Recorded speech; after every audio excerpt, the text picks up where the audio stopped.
3, 2, 1. What is going on, everyone? Welcome to another Wednesday. It is already April the 7th. Can you believe that? Time it seems to be flying. This is a Wednesday Hangout stream, something I've been trying to do semi-regularly, if not regularly.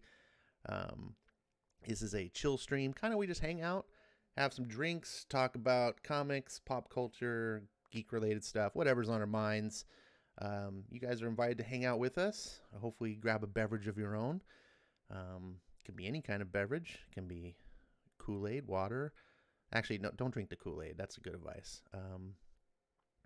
Beer, absinthe. I don't care what it is. Joining me today is my good friend, other boy Zach. How you doing, other boy Zach? I'm doing great. I'm doing good. I just another beautiful day in the neighborhood. It's new comic book day. The sun was out. My dog is clean. I'm having a good day today. It's going good.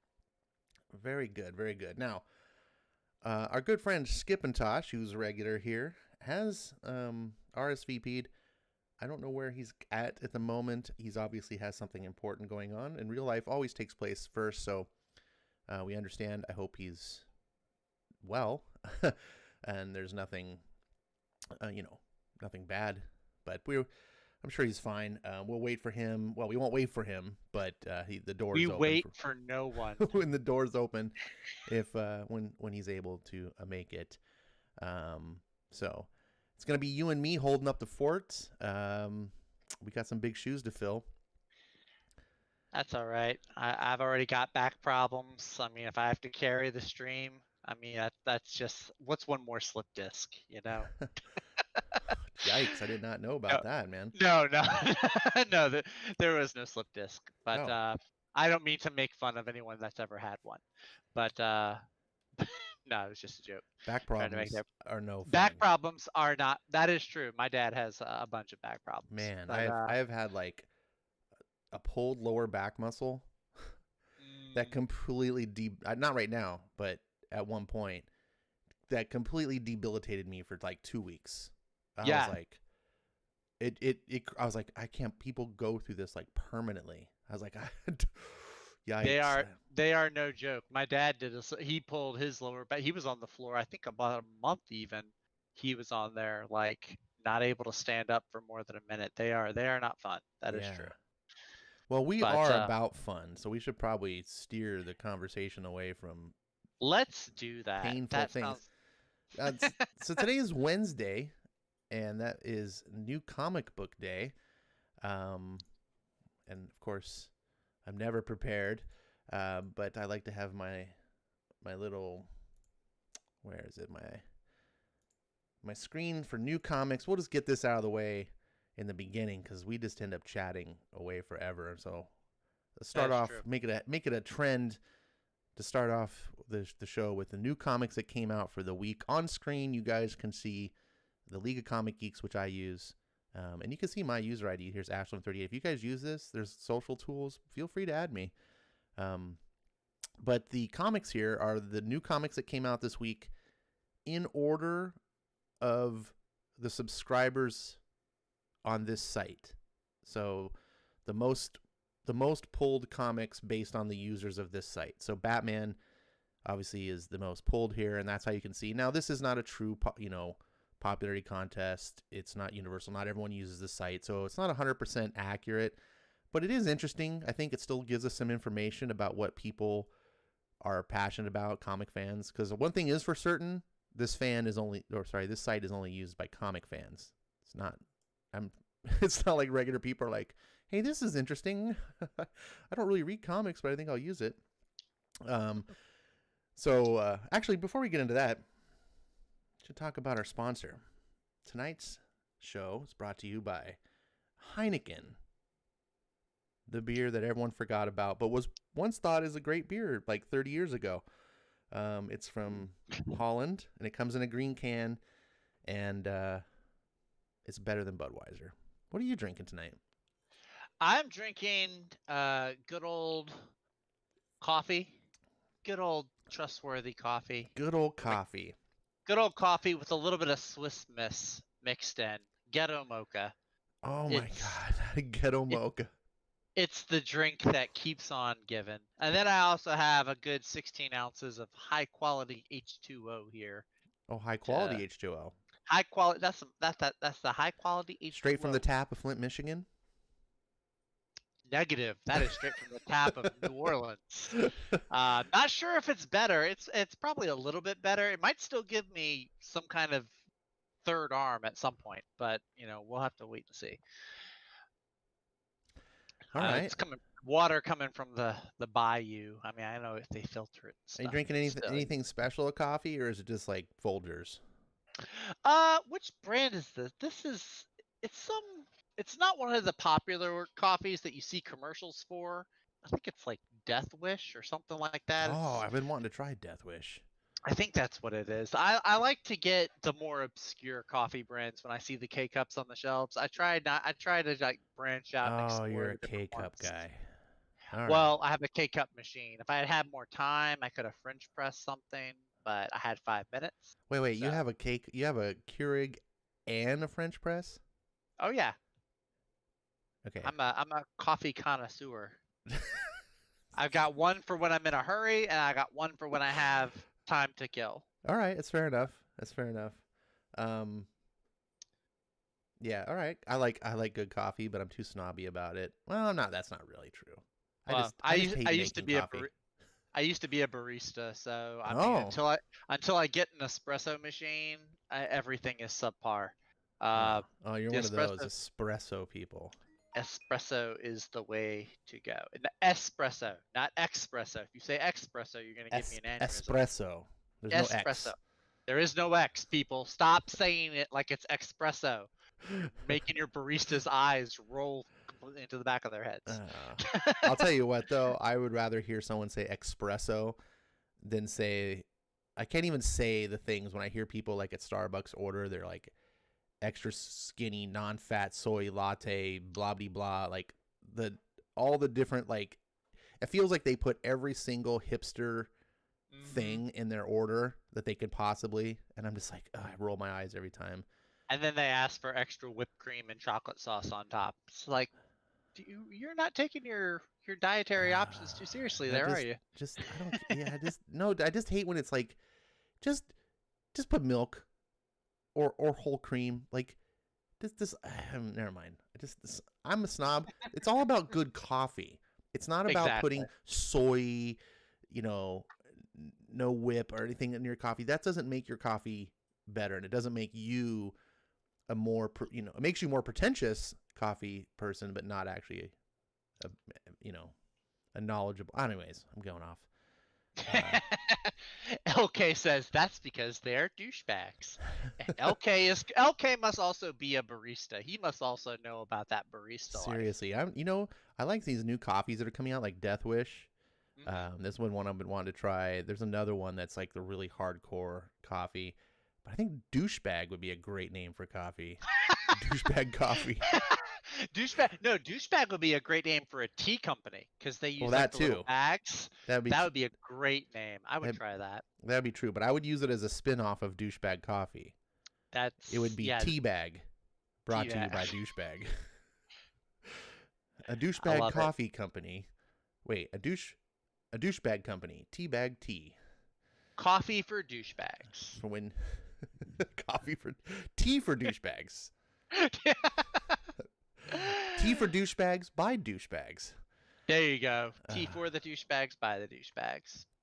Let's see. Speaking of douchebags, I better pause here because I don't want to associate the chat with douchebags. That was really a bad segue. Speaking of douchebags, Speaking of douchebags, let's talk about not douchebags. Our there chat. You go. First in the chat tonight was RDV. He says, hello. Welcome there. Number 1. Dominic Powell comes in second. And Dragon Ball numero 3. Touch the ball. I appear like the dragon. I have no idea what that means. I'm assuming it's a Dragon Ball Z thing? Maybe. Sounds suggestive. Yeah, I don't want. Why are you telling me to touch your ball? That's hashtag me too. LK's in the house. He says, yo. Yo. Let's see. Anyone else get their copy of Red Rooster in the mail? They finally got those out? I would not admit these things. I read on Facebook, Mitch said he's gonna be doing another Red Rooster book, like an origin or something like that. Something like that. So I was like, Sweet. okay, hey, awesome. So will it be out in 3 years? I'm just gonna wait and pick mine up at Walmart. I'm not even gonna get mine at Walmart because I can't guarantee that I'm gonna be able to get every issue because you don't know if they're there when they come. Sometimes they're just gone instantly, or it really annoys me that I did like his Red Rooster book. I didn't back it. I picked it up at the store, but I did like it though. It was a good story. Truth be told, if it were available in comic book stores, I would have picked it up.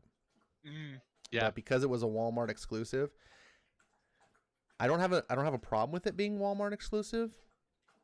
But as a buyer, I can't guarantee I'm going to get a copy, right? And I don't want to have to, like, when I was younger, maybe I would have been like keeping track and like, oh, today's the day it comes out, and gone to, like, I just don't have the energy anymore. Like today, I didn't go to the comic book store today because I don't have to, because they pulled all my books, and I'll be able to go tomorrow and then they'll be there. I'm just getting sad and old. It's okay. We're all getting sad and old together. Great. That's too depressing. Let's put it back on happier things. What else we got? Let's see. Miranya's in the chat. She says, good evening, everyone. Well, good evening to you, Miranya. Try not to use the wrench too aggressively. I don't know. I was trying to think of something witty, and I Bidened immediately. Is that a new verb now? Yes. I Bidened. Immediately Bidened. Justin Carguth. Do you think it's Carguth or Carguth? Is this someone in the chat? Yeah, under Miranya's. Justin Carguth, I think. Carguth. He says he can't find any Walmarts. Yeah. Do you live in America? Wow. You can't find any Walmarts. Holy cow. Where do you live? What a dilemma to have. Do you live on like the north side of Alaska? Do you live? You must live in Siberia. No, can't find a Walmart. That's like saying I can't find a Starbucks. What do you think's more prolific, Starbucks or Walmart? They have Starbucks. I can say from experience, they actually have Starbucks in the middle of the jungles of Malaysia. I can say this I've been there. You can be surrounded by jungle, and there will be a little civilization hub, and in that hub will be a Starbucks, a current Starbucks that is up to date with their menu and everything. Wow. So, yeah, it's crazy. Walmart's no, but Starbucks, yes. Oh boy. LK says, "Arg, Berlanti is an EP on this. An EP on what? I don't know, but I think they were talking about Kung Fu, the new Kung Fu reboot. Says, can't we get one CW show without him involved?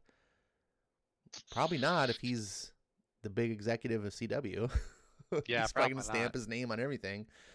Yeah, he's executive produced Superman and Lois, and everyone seems happy with that. Yeah, it's true. Are you watching Superman and Lois?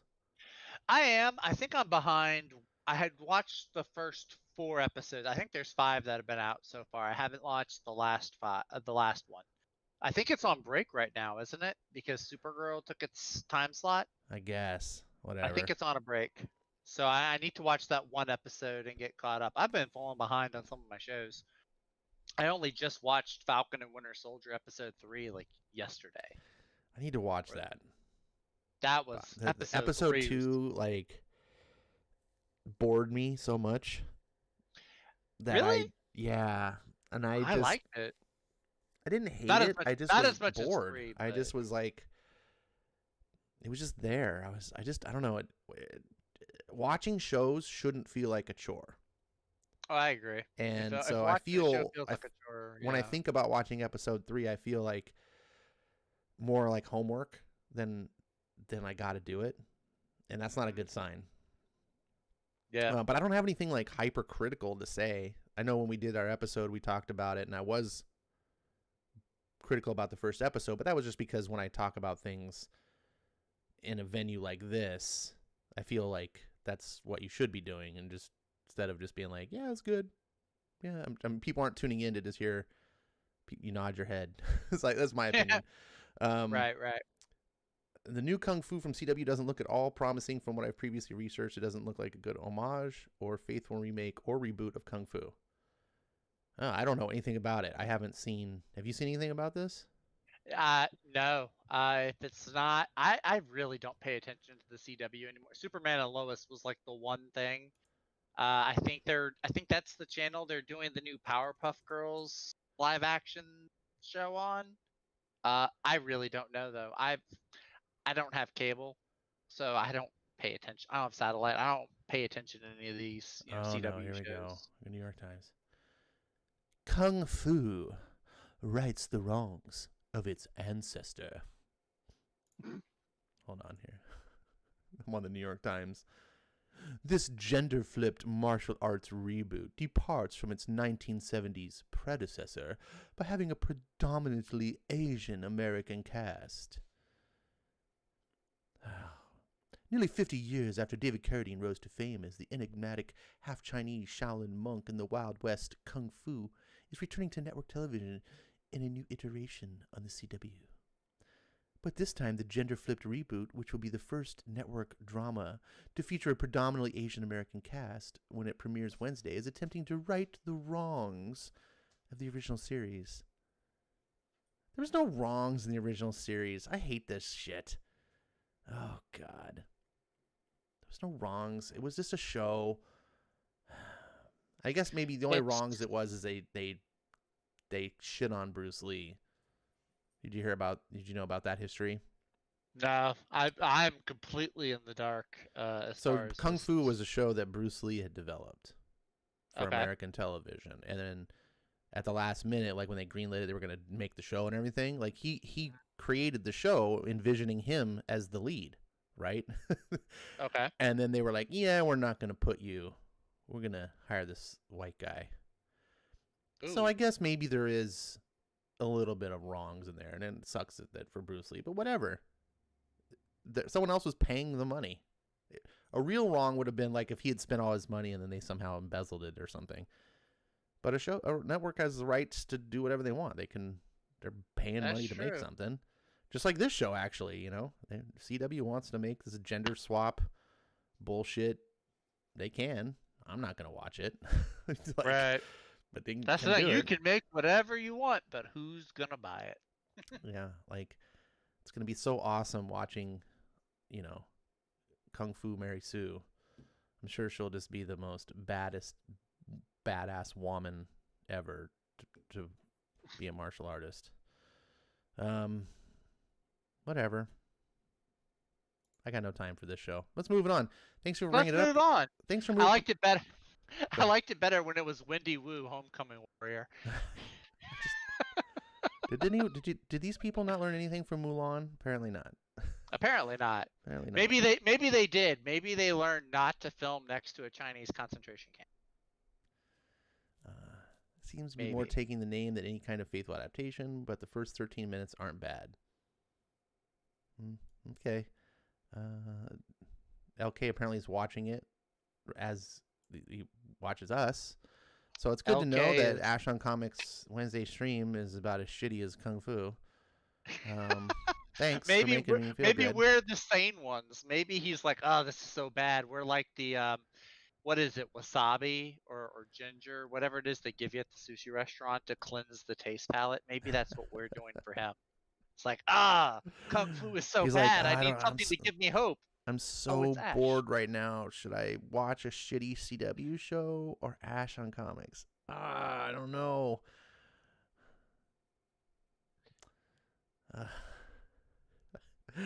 All right. Getting past the douchebag comics. Dominic says, "Hey, Ash, Skip, and Joe.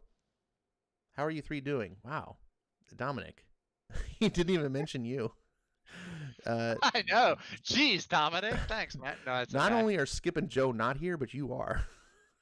Yeah, I know. The two people that get mentioned besides you aren't now you here. know how it feels to be on Ash on Comics. That's all right. It feels like a family reunion. It feels like I'm around family. So Joe's not with us tonight. I think he got the vaccine. I'm not going to go into anything because Joe's business is his business. That's true. He's not feeling 100%. So hopefully he's feeling 100% later. Skip is running late doing stuff. He texted me, so he should be here approximately half an hour, I'm guessing. Okay, so past the espresso stuff. Oh, F the New York Times is okay. Oh, geez, the New York Times. Dominic wants to know if I've tried Rising Stars by JMS yet. No, it's still on the to be read pile. What's Rising Stars? It's a comic book series by J. Michael Straczynski. Okay.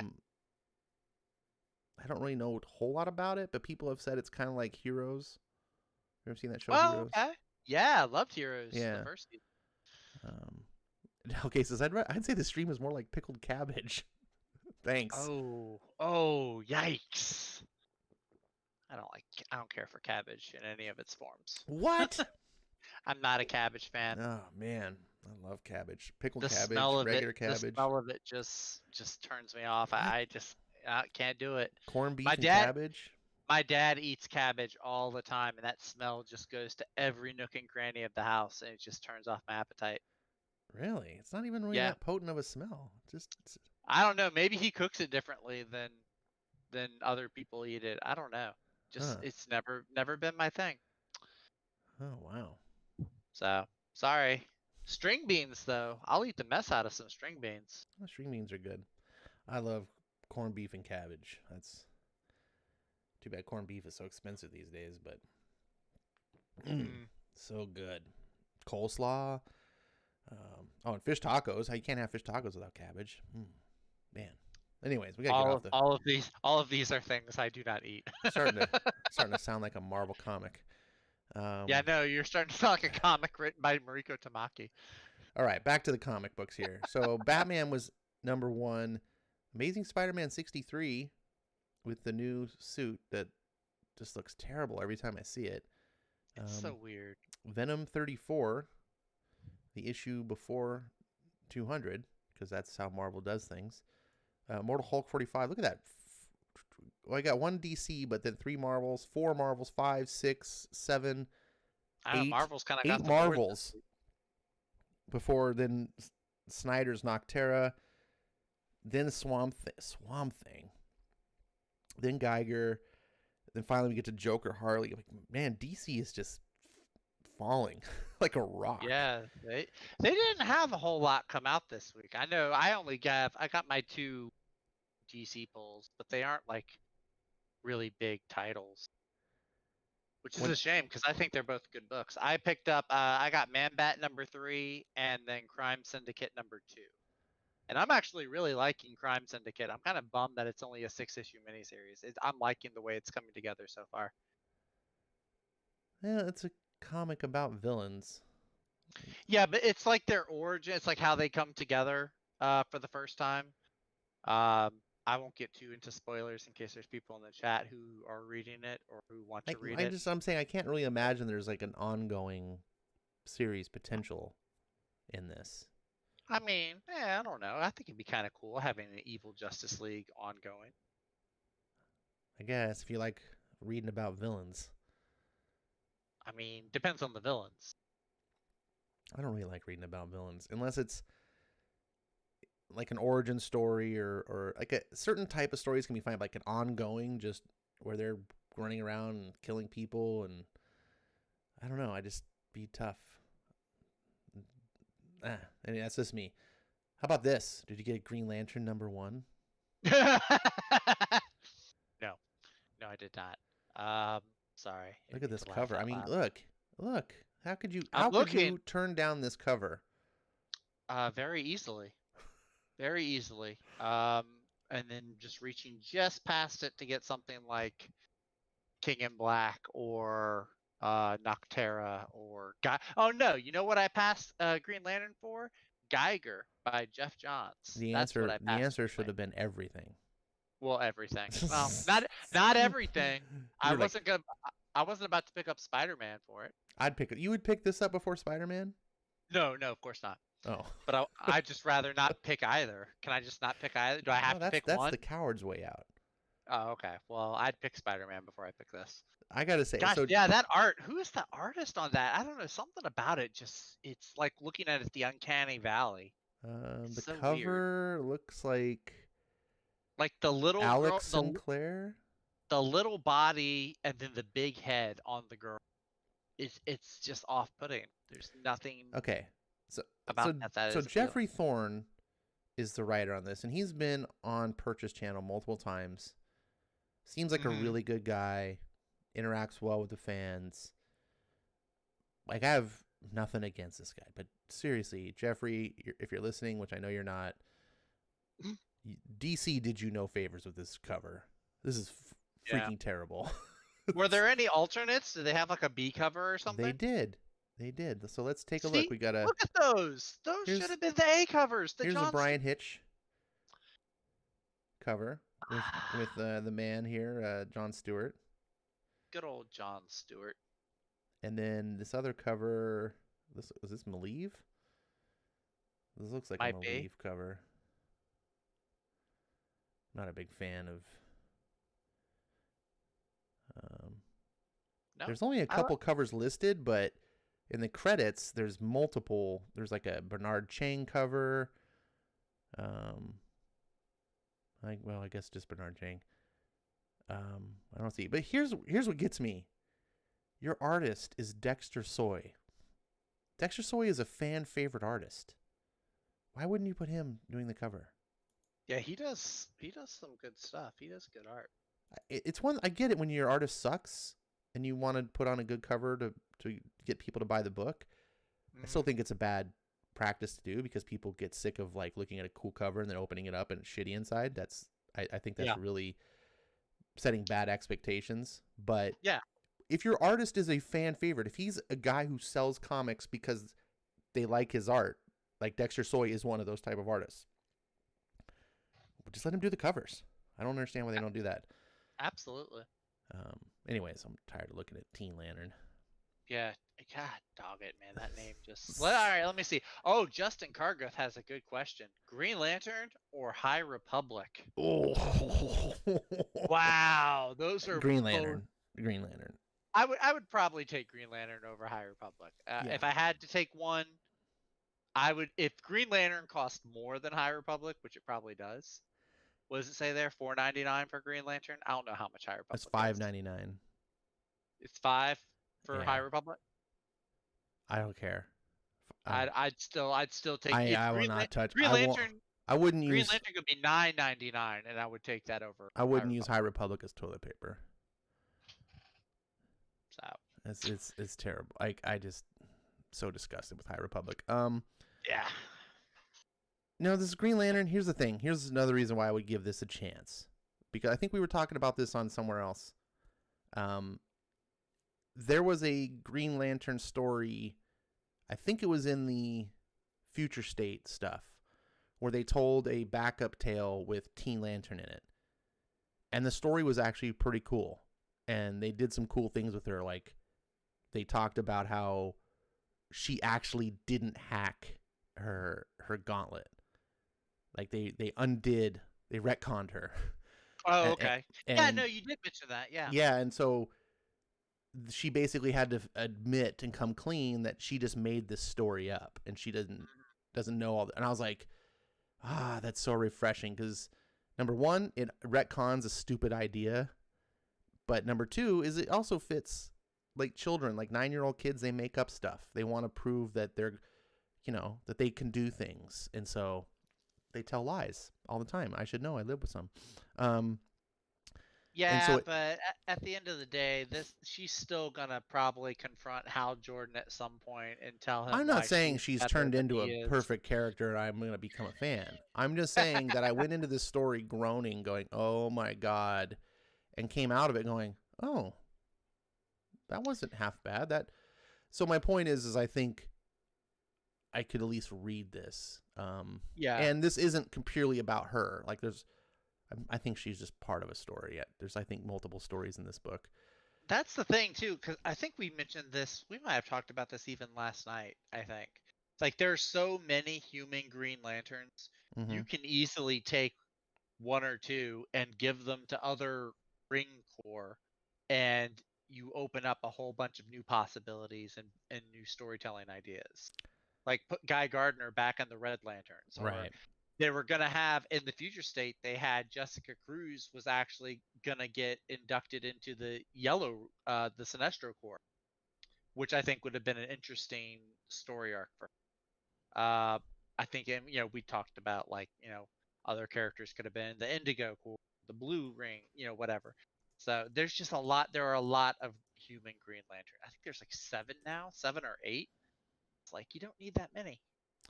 All right. So in this first row of comics, did you get any of these books?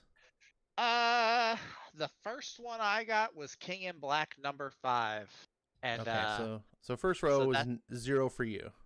first row is 0. All right. I got Venom. Second row, 1 for you. I also got King in Black.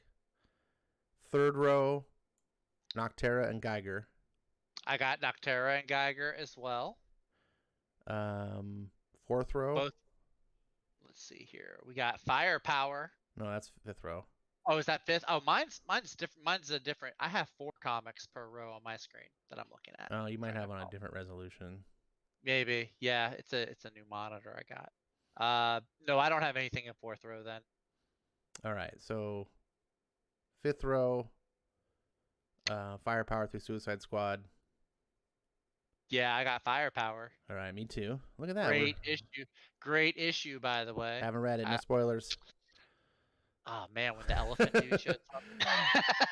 Fifth row, Crime Syndicate through Silver Coin. Crime Syndicate. Okay, Got so that. nothing for me. Sixth row, Seven Secrets through Buffy. I got that Man Bat #3. All right. No High Republic. No High Republic. No, none of that. Next row, Wonder Woman through Fear Case. No, from here on out, I'm scrolling down. No America Chavez. No America Chavez. I caged up my inner brain today. It's made in the USA. Chavez. I thought you were a patriot. I'm not that brave. I'm not ready to sacrifice that much. All right. So scrolling down, no Blade Runner for you. No Blade Runner. Was not able to get my hands on Tankers #1. Oh no, I lied. There is one further down that I picked up. Avengers Mech Strike #3. I did get that. All right. Is it staying as good as the first issue? It's I'm not gonna say it's bad. It's interesting. I might want to reread through it. It's not. I don't know if I hold either 2 or 3 up to the same level, because the first issue is very much. It follows the same plot points as Pacific Rim, basically. If you've seen Pacific Rim, it's very similar. I love Pacific Rim. Pacific Rim is great. Issue 2 does something really shocking. I thought it was shocking for this miniseries. Issue 3's got an interesting development. On the one hand, I don't want to say any spoilers in case anyone's picking it up. It's interesting. I'll say that it's got some fun action. Captain Marvel is still not as bitchy as she is in the normal books, which is refreshing. She actually compliments and gets along with other people. She hasn't tried to kill or put Tony Stark in a coma yet. So there's some interesting developments that have happened. I'm curious for the next issue. I'm liking the overall story. So yeah, I mean, I thought I only read the first issue, and it's not necessarily a comic for me, but I definitely was pleased with it, and I definitely thought it was a good comic, especially for younger audiences. I thought would be great if you were trying to get kids, like if you had kids and you wanted to get them into comics. It's still they've kind of kept that tone. They're very much still kind of aimed at kids, aimed at that demographic. Well, it felt like the MCU. When I read the book, I was like, this feels like if the only Marvel comics you knew, it was the MCU, you could pick this book up and feel like it was right on line. Absolutely. And it keeps up with that tone. All the characters are still there. I seriously recommend it, especially if you have a kid. like a I don't know, preteen boy or whatever you're trying to get into comics, this is a good entryway.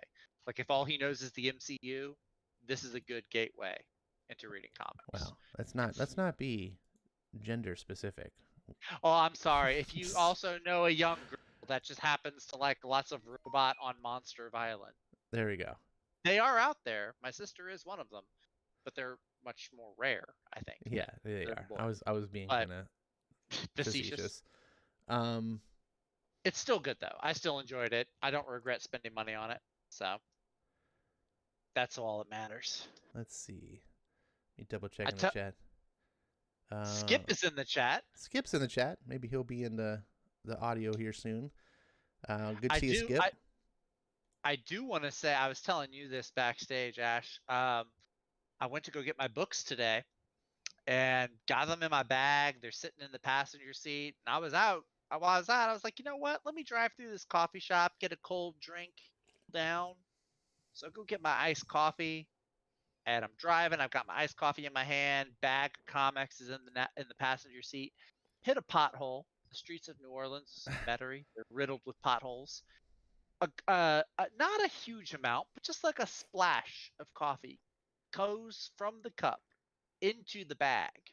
And so I've got 3 or 4 of my comics. It's got a little dab of iced coffee dampen the top of the pages in some spots. Oh, so my now goodness. I've got like some blemishes. They started to kind of wrinkle and warp the paper a little bit. I'm just like, mother flipper. It's just, the worst case of it is King in Black. I got the Brett Booth wraparound variant, which is an amazing cover. I love Brett Booth's art. He's one of the best modern comic artists that are out there, I think. And so now on the back of it, there's like 1 or 2 little spots. They're only about the size. There's maybe like half the size of a dime, but there are these little blemishes where you can see like maybe the colors started to fade or it's just just ticked me off, man. Dude, I would be totally ticked off. That's horrible. No more coffee house and comic book trips in the same drive. Or if I do, the comics are going to be in the back seat. Let me take a look at this beautiful Brett Booth wraparound. Oh, look at this. Look at it, right? I feel sad for you. We need a moment of silence for pour one out. Zach's. Yeah, pour one out. I got some tequila, the little Tres Generaciones tequila. Like I said, it's on the back end of the comic. So as long as I keep it in the board, you can't tell there's anything wrong with it. But if I want to take it out and just look at the whole thing, there's going to be like a couple. Yeah, but you'll always know it's there. I mean, it's like a beauty mark. You know, it just personalizes me. All right, I will. Those are 5.0 now, says okay. Well, good thing I wasn't going to pay however much money it is to get them graded and slabbed. Some of these King of Black covers have been pretty bomb. They are. What's they this really one? are. Have you read Connecting Variant? Oh, I don't like Final read, Fantasy. Yuck. King in Black? Not number 5. Oh, you don't like Neil Francis Yu? No, he's terrible. I like some of his stuff. How did your shop not bag?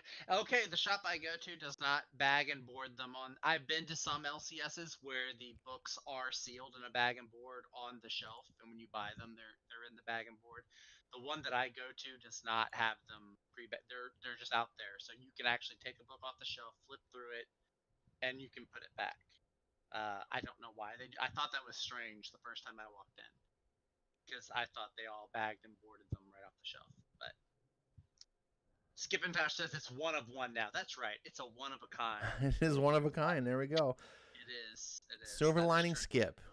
Silver Lining. I do like that cover. I know we're on the delay, but the one where it's like the dragon eating all the heroes and the arms and legs are sticking out of the mouth. That was kind of cool. Yeah, that was a cool cover.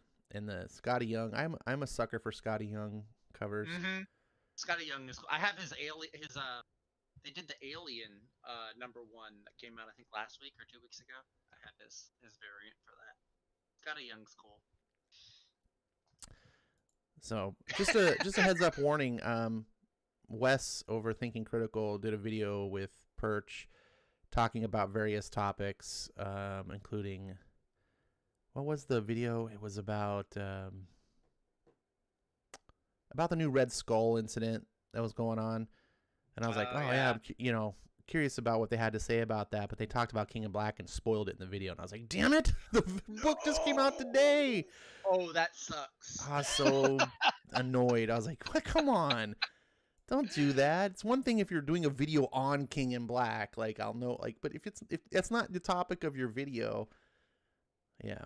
Yikes. So be warned if you guys are curious about watching that video that there's a part when they start talking about King in Black. If you haven't read it and you care, then you can pause it or mute it. Or I don't know, do something. Just be aware.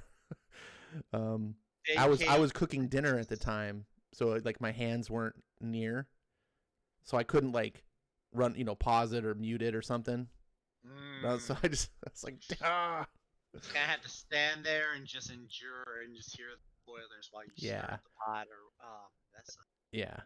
Come on, Wes, if you're listening, which you're probably not, try not to do that, my friend. Like, come on, dude. That was terrible. Let's see. Any other? Oh, so I don't get this comic, but have you seen these new heavy metal books? No, I have not. These elements, heavy metal elements. I saw this at the store the other week. I was down there. These, excuse me, I got the burps because of the beer. These are full magazine size books, right? Oh, wow. And look at the price, $3.99. Wow. Yeah, 32 pages, full magazines size, full art, color art inside, gorgeous books, $3.99. Written by George Romero too. Yeah, this particular there's several different Elements books. But the key was I saw this on the shelf and it was kind of striking. And if I remember right, the cover was kind of embossed too.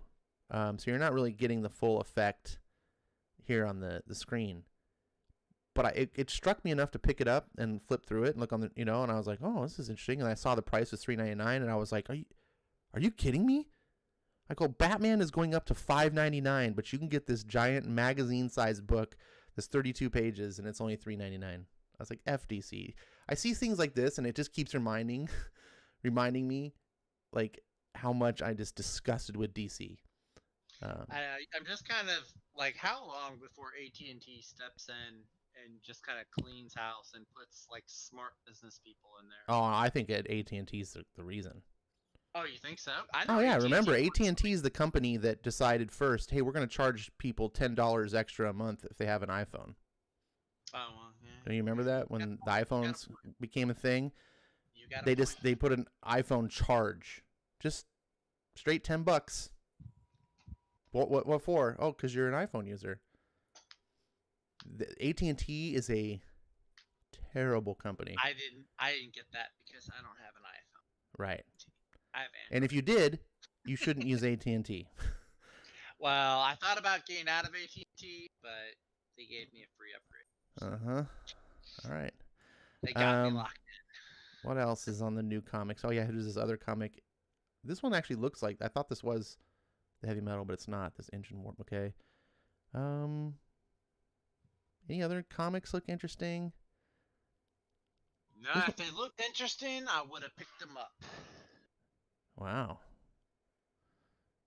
Not a whole lot. I mean, well, no, because that's the one I think I told you about last night, Nottingham. I actually didn't see that one at the LCS today. I don't even know if they get them in.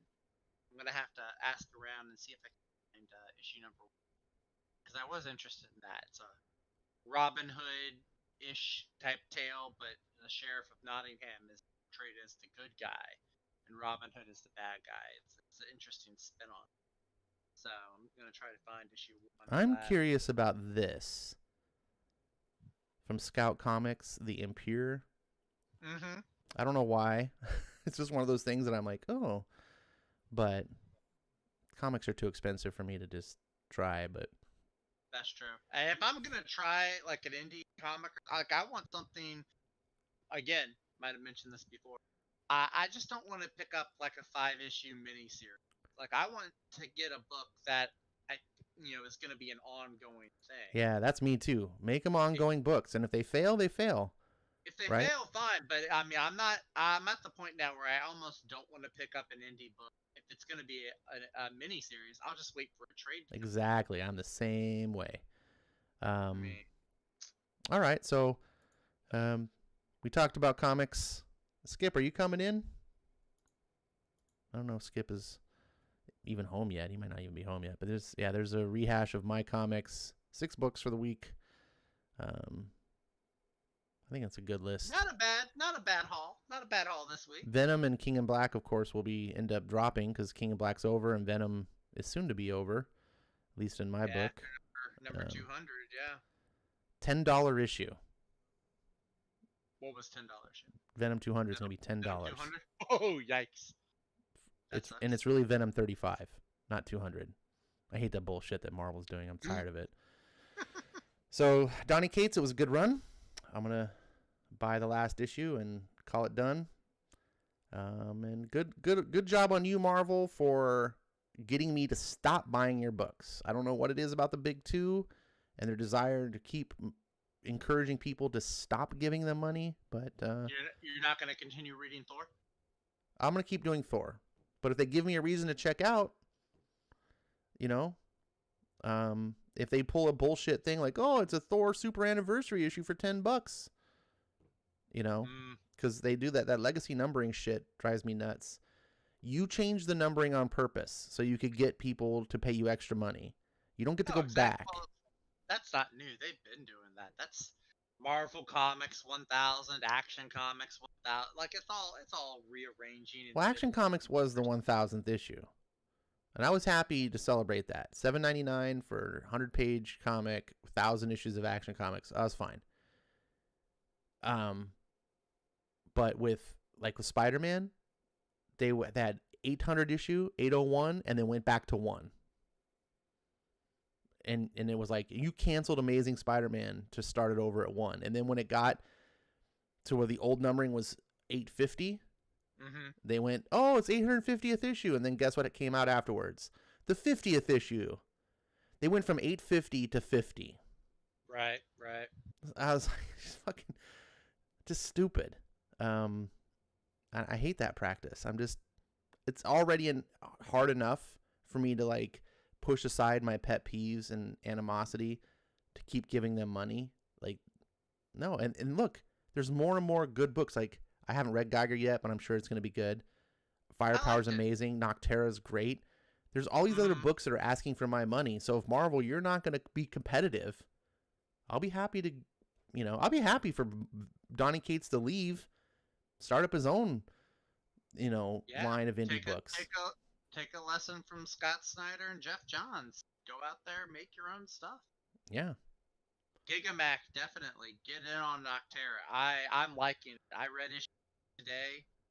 I'm really digging it. I'm liking that setup. He's doing a really good job with the building, I think, and setting up this whole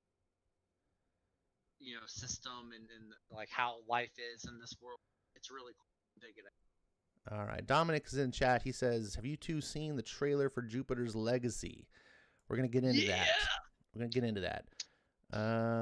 Robbins beat JLQ on Twitter 53-46. Robbins is winning? Hey, I'm for it, man. I'm about it. No, we wanted JLQ. No, we did not. Yes. See, I'm not no. I want, because it'll never happen, but I like to. Are you serious? You want Robbins sitting around in a donut shop talking I'll with take coffee Robbins and donuts? sitting around in a donut shop before I give a whole bunch of people over at DC a chance to social justice. They're already doing that. They're not. Well, yeah, but maybe this it's not going to stop them. In my optimist silver lining, I like to think that this will send a message to some of those writers at DC saying, hey, paying customers don't want what you're trying to push. I wanted JLQ so bad. I know you did. I you know what? Honestly, I want the pause off the Justice League book.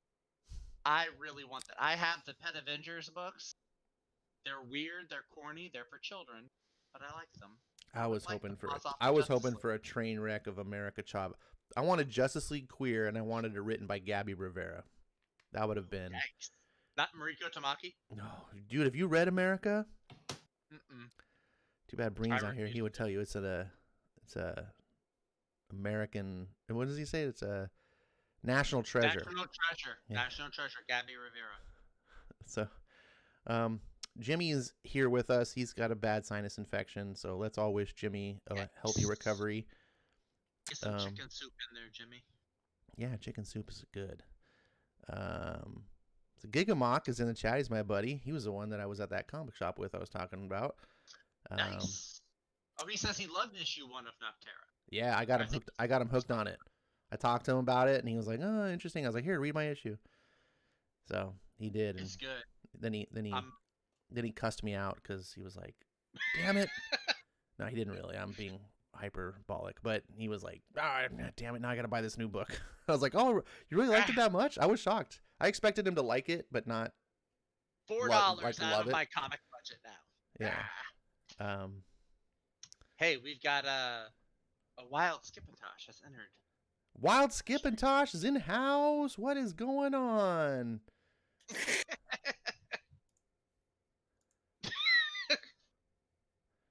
What's up, Skip? Skip. Wearing a Martin shirt. I thought it said Martian at first. I thought it was Martian Manhunter. Correction. Martin Man. Martin Oh, Manhunter. wow. I was half right. Oh, that is awesome. Nice. Yeah. I like that. If you like shirts like this, and I got some other shirts that are pretty cool, check out my buddy Rico Renzi. Check out his store. It's called No Longer Mint. And he's got like shirts like this. And he colors, he's coloring like Carnage or like the Gwynnum Carnage book right now. And he colors Sea of Stars with Jason Aaron. Check out his store. He's got tons of cool stuff in there. Oh, awesome. Feel free to put that in the chat, Skip. The link if you have one. I will find it and I will do that. Good to have you. Good to have you. Glad that whatever it was that was taking up your time is finished. Or hopefully he has a really cool cover of Squirrel Girl beating up Dr. Doom. I kind of love this cover. Really? Yeah, I'm gonna hang on. Is it real Squirrel Girl or is it Jessica Henderson's Squirrel Girl? It's not unbeatable Squirrel Girl. Okay. It's still cute and charming Squirrel. Yeah, I like the old school cute and charming Squirrel Girl. I can handle. In fact, I wish they would go back to her. I thought she was a fun character. Like she was one of my favorite parts of was it? I think it was Bendis's New Avengers, where she's Luke Cage and Jessica Jones' nanny. I actually dug that. I liked it when she was a joke character. Yeah. Like she, she was the Gwenpool before Gwenpool. That's true. She was. Facts. That was one of the last characters that Steve Ditko created before he went into full seclusion. Really? Yeah. That's like the irony of like it being such a joke character right now is because Steve Ditko was such a serious person, a serious man. And, of course, like, I guess comics really didn't like his whole, objectivism, ness or beliefs or whatever. So as soon as he was out, they squatted all over Squirrel Girl. It was never supposed to be. It was supposed to be for kids and whatnot and encouraging, similar to Spider-Man. But it wasn't supposed to be a joke. And now it is. And it's kind of sad. Yeah, I mean, I can see that. I think sometimes original creations, though, possibly aren't the best iteration, right? Like asshole Superman, Batman with guns, Savage She-Hulk. Sometimes the original creation needs a slight alternate viewpoint to tweak it, to take it to its final potential. I mean, the original creators obviously are the people that birthed it into life, but that's my thoughts on that. On. What you get today, Skip? I know you got some. Yeah, Skip, what you got? Funny you should ask. So first things first, I'll show, because I did a very short stream and a video about it earlier. Jimmy, him being such a sweetheart, him being my comic boo and all, he got me the Art of Howard Chaykin book because he knows I like the Chaykin. Hey, Ash. Hey, Zach, what's Chaykin? Ha! Ba-dum-bum, ba-dum-bum. Meow. That was very nice of you, Jimmy. Yes, so it's very nice of him. And it's funny, the irony that it was published by Dynamite, who currently publishes American Flag, which is one of my favorite comics. I was at a comic shop where I got like my more current comics, and they had the first work that Hickman did for Marvel, the Nick Fury Shield book, or really the Nick Fury book, Agent of Nothing. They had that there hardcover for half off. They had the Shield book, the second part of it, not volume 1 but volume 2. I bought volume 1 there as a hardcover for half off. I saw volume 2 this time. It was like in a totally different section. And they had before Dynamite started printing or started publishing the Rick Flag book now, because first it was on First Comics, which was like a precursor to Image. They had like creator-owned rights and having more control and all that stuff. They just weren't long for this world. Or yeah, they're dead now. But it went over to Image, and Image published American Flag. Well, it's funny now, Dynamite does, so it's harder to find, but they had the Image published American Flag volumes. They had 2 of volume 2 and 1 of volume 1. So I grabbed all 4 of those books and I was like, I get paid on Friday. Can you hold these to Friday? And they're like, no. And I was like, oh, they're like, but for you, we will. And I was like, yeah. So I got some more books from my collection coming up, man. So I'm like, who needs current comics anyway? I'm getting all these dope back issues and these odd, like out of print volumes. I'm stoked, yo. So I got a few comics that are newer, but I finally got my Erratic Volume 3 in because I need to check that I didn't out. get one. Yes, and there's a story behind that, but maybe I'll tell that later. And then of course I got Geiger, yeah. Did you have a chance to read through that one yet? Oh heck no. I literally I've been running around like a chicken with my head cut off all day, so have not even gotten a chance to read it. Some of the other books that I got. Oh, actually, it sounds like you're going to say something about that. Did you get a chance to read it, Zach? Yeah, no, I did. I kind of was. I went through it really quick because I just wanted to read through in case I didn't know if anyone else had read through any of these books. So I wanted to make sure I knew somewhat if it came up in discussion. I'm probably going to go back and reread it tomorrow. Take it a little bit slower, but I liked what I read so far. Okay, really dope. Yeah, I like Jeff Johns, and I hear like the feedback and the criticism that like he can only do interesting stories with like older established characters, and he just leaves them in the same place he found them. I'm like, I don't care. I enjoyed the journey, and it's better than most of the stuff that gets written out there. So bite This me. is true. This is true. But I went ahead and found myself one of these. And I haven't read it yet either. So I hope I like it, because I would like to like more Robert Kirkman stuff besides just. I haven't read mine either. Oh yeah, you got one too and didn't read it yet? Yeah, my store held one for me. Okay. Listen, kids, treat your comic book store staff nice.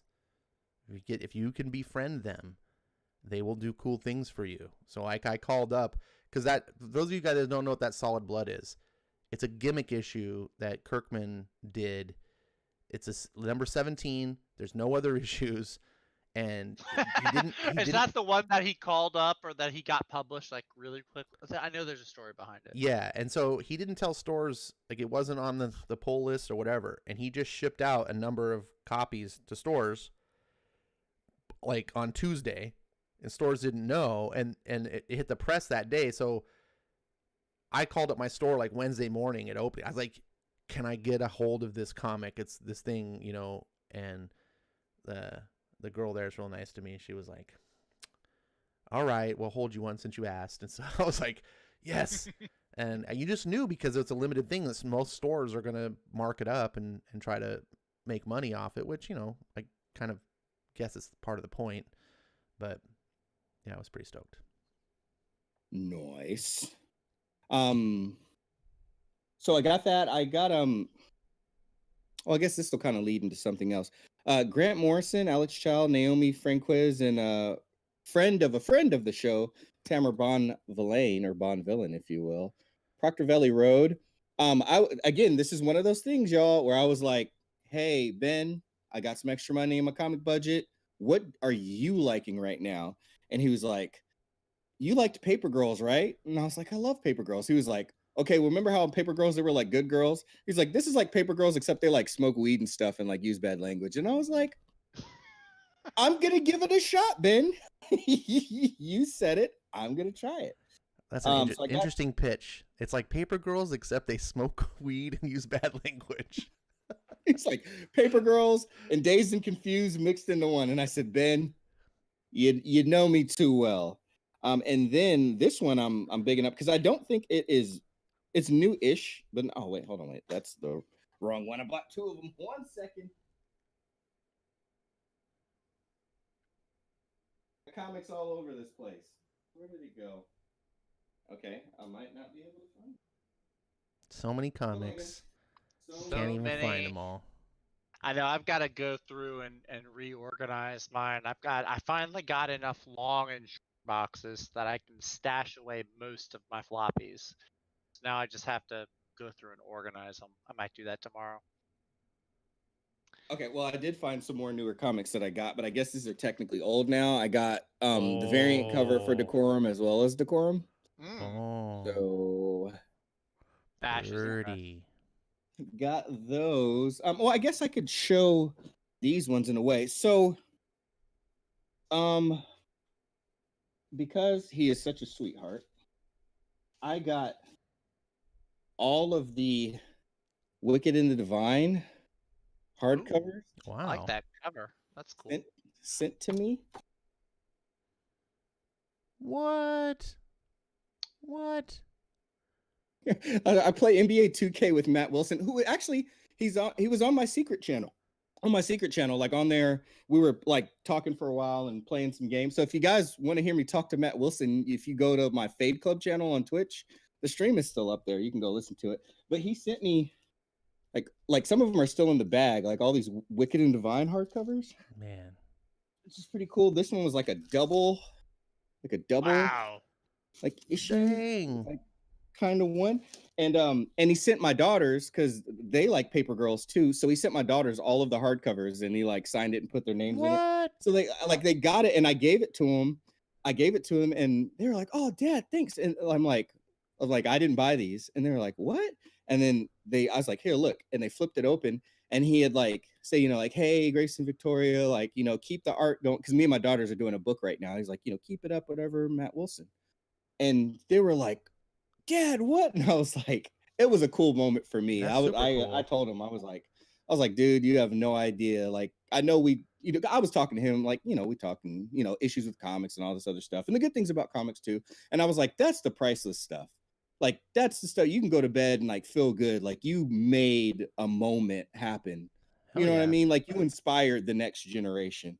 But so he sent those, and I he sent me the Wicked and Divine stuff. I am a personal fan of Karen Gillan and Jamie McKelvey's Phonogram series. Never heard of And this. so he sent that too. The Immaterial Girl. I actually like it more than Wicked and the Divine. And it's cool. It's like the whole base, like, if because the Wicked and Divine, like, okay, the gods are the pop stars and they're all fighting and all that stuff. And there's some interesting stuff. It's got Prince in it, right? So of course I'm gonna like it. But this is really interesting because it's on like some music is magic and like the power of music and stuff, and it shows like the effect that music has on people, like emotionally and stuff. And it even goes like from like people just sitting back listening to records to like even how it affects like people in the music industry and stuff. And I will tell you, it is very highbrow. It is a book that you can kind of feel like it's smarter or hipper than you at times. So if you're not into that sort of thing, it might not be the book for you. But I'm a musician. I used to deal with the music industry and all that stuff. So for me, it was like right up my alley. So I really, really, really dig it. And dang it, and the very last book that I have, like I'm gonna have to search for. So sorry, that's what I got for now. Skip gets too many great things that he can't even find them all. I know. We should They all all just be get lost in the shuffle. we should all be as unfortunate as Skip to have so many great books. We don't know where they all go. It's a hard life. It's so hard. Someone rescue me. Well, Here we go. This is like just to give you an idea, and I love Matt's colors, but like it's retro too. You got the Duran Duran style popping off. Like, Come on, yo. Very interesting. I love I've never this heard of stuff. this, but it looks cool.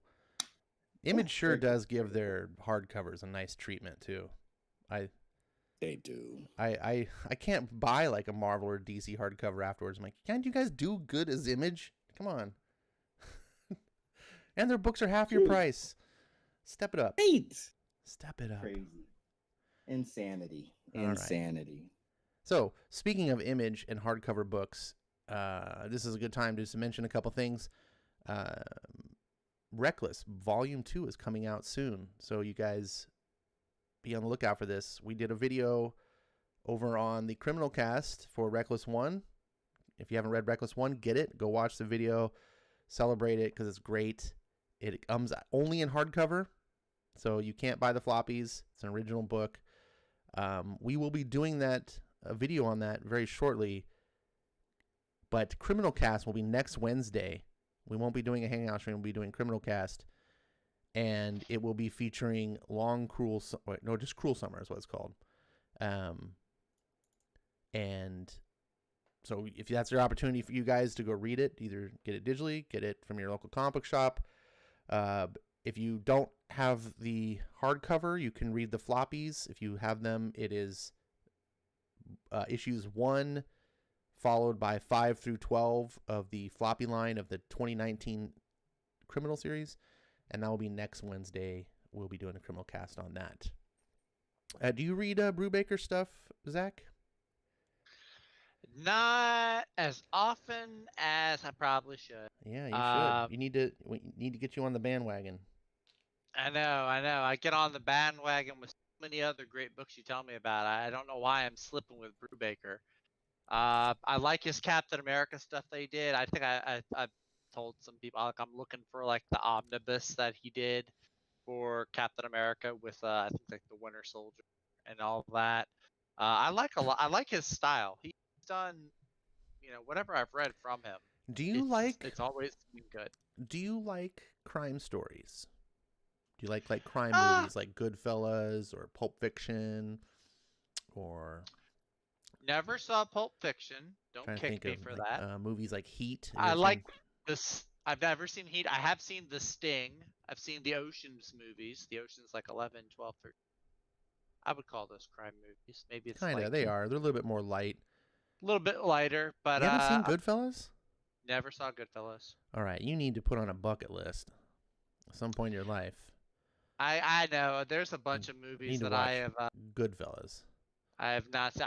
I hear good things about Goodfellas and Pulp Fiction. I've been. Get yourself a glass of your favorite whiskey, maybe a cigar or something. Sit down and watch, and feel like a man again. Feel like a mannequin. Yeah, feel like a mannequin. Made of plastic. Feel like a man again. Okay, man again. Okay, gotcha. No, but I can appreciate a good crime story, a good crime movie. The reason I ask is because this is what Brubaker writes like. When I read his books, it feels like these movies that I can't compare them to you because you've never seen them. So, they're great. And I just love to share because these guys shared it with me. I was like, oh, okay, Brubaker, fine, whatever. Then I started reading them. I was like, oh, damn, this is good. Yeah. Well, I'll have to go on the lookout for that. I know you got me into Firepower, so Firepower hasn't steered me wrong. So I'll have to jump into that, find some Brubaker. All right. So, speaking of Firepower, I think it's time to segue into one of the big topics that was asked about earlier: Jupiter's Legacy. You've watched the trailer? Yes, I did, and I am impressed. Color me impressed. I love it when an adaptation of a comic book is able to successfully mirror or portray a scene or a panel from a comic book, and it did that several times. There are several points in the trailer where I'm looking at the screen and I can tell you where in Jupiter's Legacy, that scene takes place. Like the panel, the setting. Like there's the scene where the boat's coming up on the island. When the heroes are fighting, what is it? Black Star, I think his name is. It's at the begin. It's in issue number 1, I think. Mm-hmm. Yeah, just the way that it just looks like it mirrors the comic so well and so accurately. And no, I'm excited. If I wasn't excited for it before, I definitely am now. Who is it playing the Utopia? Is it Josh Duhamel? Yeah, Josh Duhamel. Josh Duhamel. Duhamel. Isn't it Duhamel? I think it might be Duhamel. Yeah, he was in the Transformers movies. Yeah, that guy, the army guy. Yeah. He has the best scene in the Transformers movie, by the way. When he's looking for Tyrese Gibson's wallet in his back cheek pocket. It's the best scene in all the Transformers movies. But no, he did great. He looked great as the Utopian. His brother looked really, really well. As I forget the brother, is it Brainwave or Brain something? Because he does like I think it's powers. Brainwave. Yeah. So yeah, I mean, I'm stoked for it. The kids looked great. I'm excited. That's all I have to say. I'm excited. I am very excited. Now, I was a little bit different than you. I watched the trailer. Parts of it felt like the comics. I think Josh Duhamel is a great cast for the main character. Isn't it the Utopian? Utopian. Is Thank that you. his Thank you. I superhero keep name? wanting to call him Jupiter, but it's not.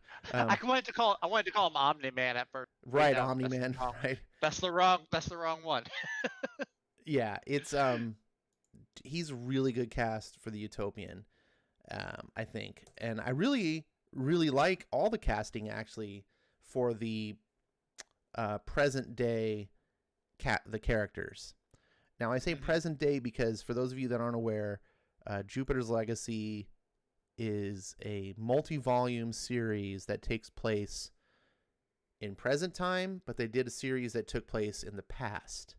So I have on screen here the collected editions that you can get. Now, if you get the modern printings of them, they have renamed them and renumbered them. So it's a little confusing.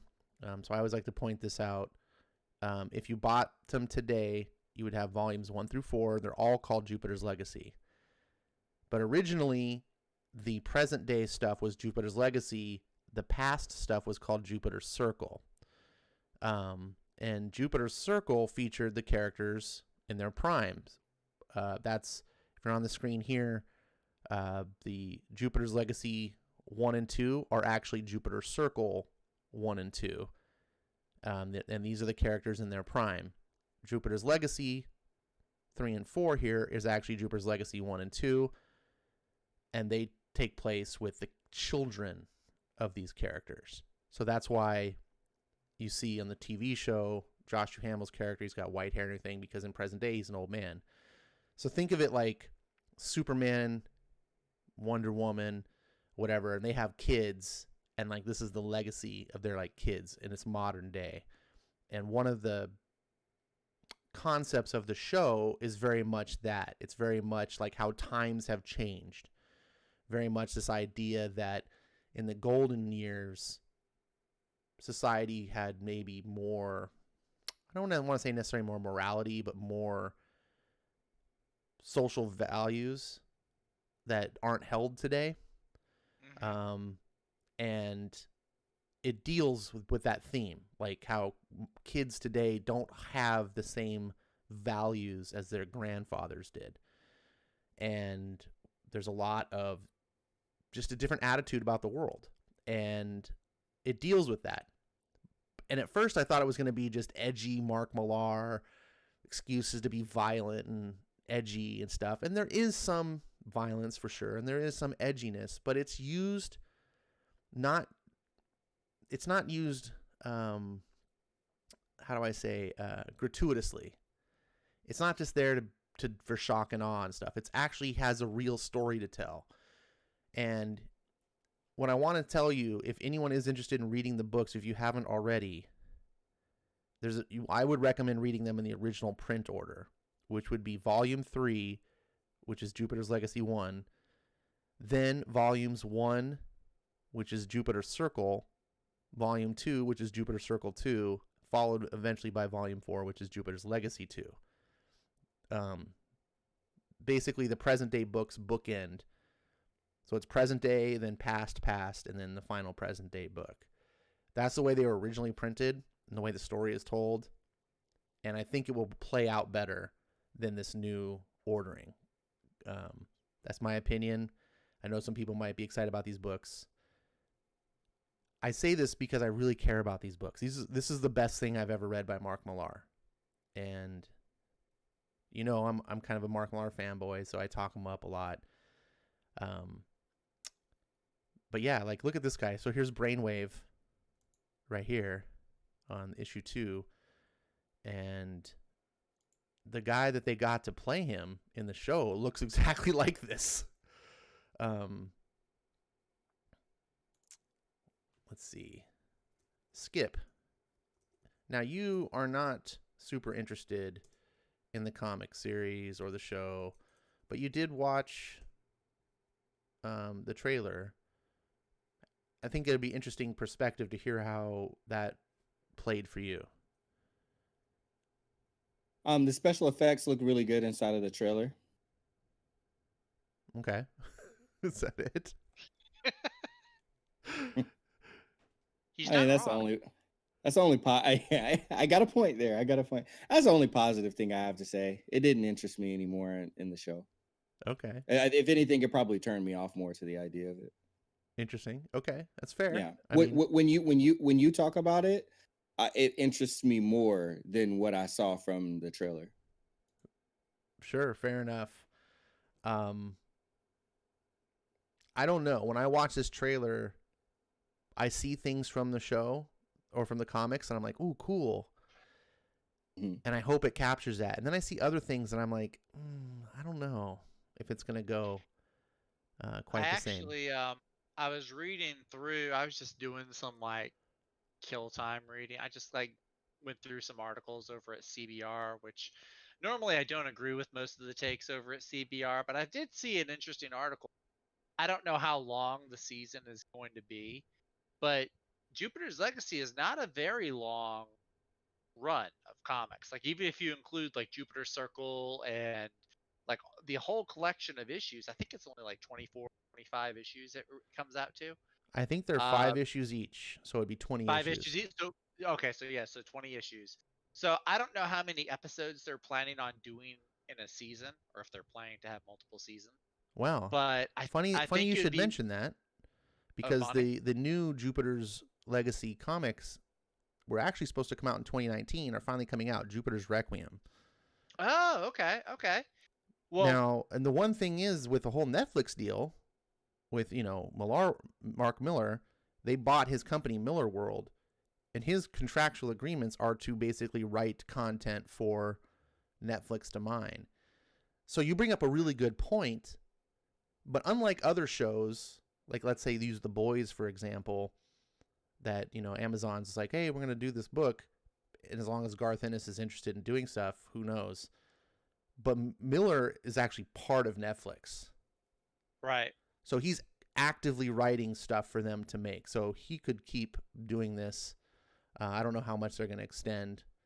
I'd honestly be okay though if it's not an everlasting show. If they just decided to do like 3 seasons and be done, sure, that's fine with me. I think more shows need to do that and like not wear out their welcome. Just end on a high note. Absolutely.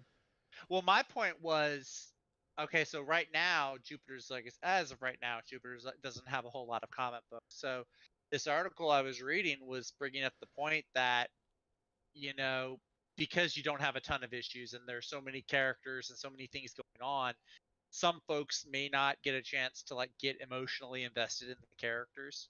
So what might end up happening if Mark Millar really is that embedded with Netflix and has that kind of creative control over his shows, we might even get to see like more extra character development taking place in the show that doesn't necessarily happen in the comics, which I think would be interesting. But yeah, no, that's where I was going with that. Is we might even get to see like investment into the characters. Perhaps there's a lot of So, side stories I think that could also be created for the show. The whole Mhm. Jupiter Circle books, which are the ones that take place in the past, are basically that, to give you sort of the stories of the parents, what they lived through in their time. Because this book here, the original Jupiter's Legacy, with Mark Miller and Frank Wiley, these two characters right here on the cover are really what the whole thing is about. This is the son and daughter of Utopian. yeah, it's And Chloe and the other guy, right? yeah. And Yeah. Utopian is essentially Superman. The dude is a good guy, like bar none. He's not an edgy guy. He's moral. And he lives by his code. He walks the walk. He is a aspirational hero. And it's very weird to read a Mark Miller book and get a character like that and go, are you when do we get to find out this guy really is doing drugs and banging hookers? Like, and then that doesn't happen. You're like, oh, this guy really is a good guy, you know? And it really serves its purpose for those who've read the book and know what I'm talking about. For when these other events happen, it doesn't feel like a usual Mark Miller book where it's like, oh, okay, I was expecting the shoe to drop and it, you know, whatever, everyone sucks. You know, it doesn't. There's really good people in this book. And it makes you feel, I think, for these kids, because these are his kids and they've kind of lost their way because they're rich and spoiled and pampered. And I think, you know, there's a saying that I love, and you guys have heard me say it before, you know, I think it goes something like, hard times make for strong people make for good times make for weak people make for hard times. Have you heard that quote before? Yeah. Oh, yeah. And it's like full circle. That's very much one of the themes of this book, right? And Utopian and his friends were good people that made for soft times. His children grew up in soft times made for bad people type of thing. And it's really, I hope the show really digs into those aspects and those themes, because it's really, that's what it's about more than just these characters saving the day. It's not really, in my opinion, it's not about that. It's about overcoming that problem of being entitled and pampered. How do you become a good person of character when you've been brought up with just decadence? It's tough. Yeah. I'm looking forward to it. I do love the whole generation type. That's one of the reasons I love, like, the JSA is my favorite DC book, because you've got the older generation of heroes leading and mentoring the next generation. Except JSA is obviously, it's a lot more optimistic. They don't clash as much as Jupiter's Legacy, where they seem to butt heads somewhat frequently. And I'm gonna say real quick too. Yeah, sure. No, finish your point. I'm sorry, I interrupted. Oh, no, you're good. No, that was it. That was my point. I just like the whole multi-generational take. I like it as a storytelling. I don't know if trope is the right word for it, but I like it though. No, very, very fair. This kid right here, speaking of multi-generational, this kid that's on the cover of this is one of my favorite characters since Jonathan Kent. Is that Hit Girl? No, that's the boy. Because that looks like Big Daddy in the background, like right behind to the right. You not read Jupiter's Legacy? I have, but it just looks like Big Daddy. I was making a joke because it looks just like Big Daddy from Kick-Ass. I forget his name. It's like Shadow Fox or something Fox, Silver Fox. Yeah, I think so. He's basically the Batman equivalent of the. I know, but he looks like Big Daddy. Well, Big Daddy's kind of a Batman equivalent. Yeah. Anyways, so this is the kid. I'm not gonna say who's kid. I'm not gonna spoil anything, but you know the kid if you read the series. Mm-hmm. He's wearing a yellow do-rag here, so he looks kind of goofball. But this kid he's a Jonathan Kent character. He's not Jonathan Kent, but for all intents and purposes, he's more Jonathan Kent than actual Jonathan Kent is anymore. So if you miss Super Sons, comic book Super Sons, yes, Jonathan Kent? comic book. Superman and Lois Jonathan No. Kent? Okay. Original. We have to differentiate now. No, the Peter Tomasi Super Sons. If you miss that character, this is the best. This guy is now more of that character. He's taken the mantle. So hopefully they do this kid right. Anyways, I'm very much excited. If it sucks, I'm gonna be sad because the books were really good. Well, I mean, is Millard? Does he have like creative control at it? Like over No. the show? He doesn't have creative control. As far as I'm aware, no.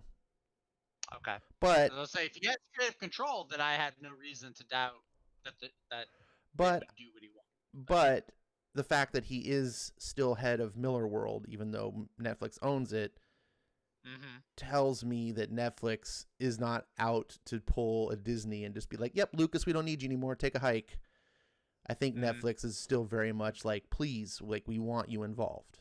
Like, we respect your opinion." Like, it would be really stupid to just F over the guy that runs Miller World, who is the guy who created Miller. Like, why would you even buy this in the first place? Because without Mark Miller, like, Miller World is pointless. So right. Yeah, no, exactly. So hopefully they're not idiots. But it doesn't mean that Miller knows how to do TV either. So I don't know. We'll see. It's a different medium. It is. It is. But we won't linger around here too long. Is there any ones in the comics or the comments talking about this? Nope. No one's excited about this. SkipNTosh says I need to watch Pulp Fiction immediately, so I guess I should just like leave the stream and just go watch, and I'll be How back did you in a miss couple Pulp of hours. Fiction? We need to have a talk about this one day. I know I missed a lot of. I just skipped over a bunch of movies. Look, you think I'm bad? I'm married to someone who didn't see The Sandlot until I married her. Like, yeah, that's not Pulp Fiction or Goodfellas. I know, but I was. You're like bringing in The Sandlot. Staple. The Sandlot was a big deal to me. Like, that was a huge. I'm not saying it can't be. I'm just. It's not one of those movies that. Was it? Who is it? Quentin Tarantino did Pulp Fiction, right? Yes. Okay. I mean, I don't do Pulp Fiction. I'm not a huge Tarantino fan. I like some of his movies, but I'm not a huge Tarantino fan. Are you a Tarantino fan at all? I liked Django Unchained. That was a good movie. And I liked Inglourious Bastards. Well, some people would say that Pulp Fiction is his best. Okay. I don't necessarily agree, but it's not like it is one of those iconic movies of the 90s. Is it in any way like Hateful Eight? Because I really didn't like Hateful Eight. Okay, good. Skip. That's his worst movie, probably. Okay, all right, yeah. Because someone was like, "You should watch Hateful Eight." They were a big Tarantino fanboy. That's why I watched Hateful Eight. And I was like, "This is ridiculous." I guess a self-indulgent film. There were parts of it, I guess, that were cinematically nice, like the camera shots and everything. But then I was just like, "Is it done yet?" Yeah, like, Tarantino can be very indulgent. I like the Snyder Cut. I like extended Lord of the Rings movies, but that movie just felt like a year off my life watching. Like, it just dragged on. But I'll have to give Pulp Fiction a watch. I'll try to get on that. Yeah, and remember what I said about Goodfellas. Yeah, and Goodfellas and Pulp Fiction, they're both on the list. We'll know when you watch Goodfellas because next time we talk to you, your voice will have dropped an octave. That's the second round of puberty nobody talks about. When you watch Goodfellas for the first time. And then you'll be able to finally understand one of the greatest memes ever. The one where John Travolta's just like looking around. That's like not no John one else is around. Travolta. It's the one with Ray Liotta and Pesci. They're all laughing at the table. Oh, no, that's a different meme I'm thinking of then. Dominic says Jupiter's Legacy is one of Miller's best works. It's hopeful and optimistic and shows the best of superheroes without resorting to complete deconstruction. It's a good foil to The Boys. Yeah, I would agree to some of that. I definitely, that's what draws me to it, is, in a world full of The Boys or even Invincible, really, even though it's like bright colors and somewhat hopeful, it still gets like really edgy and kind of dark and gratuitous in some situations. Oh, yeah, it definitely does. I would say that like Boys is very nihilistic and Jupiter's Legacy is very optimistic, but also realistic. Like it doesn't pretend that like, oh no, everyone would just, if you're a superhero and got powers, you're gonna be a golden boy. Like, no, it realizes that a lot of people would be selfish and decadent, and probably would be characters like out of the boys, but not everyone. And I Right. like that. I like that it shows like, look, good and bad have nothing to do with necessarily having powers, and who you are and what you make of yourself is completely on you. And there's a lot we could go on for forever. But yeah, thanks for the Yeah, comment, yeah. Dominic. Let's see. After watching Man of Steel, it affected Miller because the way Clark was being handled. Since then, his later works became more light and optimistic, like his old works, while not losing his edge. Oh, that's interesting. I didn't know that. Thanks for that comment. Gigamox says, "You're killing me, Smalls." Nice. It says, I mean, they're all You ridiculous the play further we ball, get boy. away from Reservoir Dogs. That's true. I mean, I don't know. I mean, what is Tarantino's most or least ridiculous film? I heard good things about Once Upon a Time in Hollywood. Heard good I things haven't about seen that yet, but I want to. I have seen it. I didn't like that movie as much as everybody else did. I understand why critics loved it, because it was like pretty much a movie for them. I don't really think that movie was for the fans personally, or for Interesting. just like Interesting. moviegoers. Yeah, I like Okay. if I didn't like have an appreciation for film and like the history of it in old Tinseltown and all that, the way that I did, I would have thought it was worse than Hateful Eight. Wow. Okay. Wow. Interesting. Mhm. Yeah. Okay, says Hateful Eight is for Tarantino dialogue fans, not for regular people. And that Tarantino film you'd probably enjoy the most is Jackie Brown. I like Jackie Brown. I would probably say Jackie Brown is Tarantino's least ridiculous film. Off the top of my head, if we're talking about Most of his films Yeah. do seem to border on, like even Inglourious Bastards, which is my favorite of the two, is pretty ridiculous, but also really good. I really love. I want to go watch Inglourious Bastards now. All right, we went on a big. You bring up. We're talking about comic books. No one's interested. Start bringing talk Tarantino. Everyone's like chatty. Everybody's up. I mean, Tarantino films are better than the majority of the comics that get printed and put out these days. Snap. Ding. Okay, since each of us likes Tarantino to some respect, here's a topic. What comic property, whether big two or indie, would you most like to see Tarantino do as a movie? Anything that Brian Michael Bendis has done. Oh,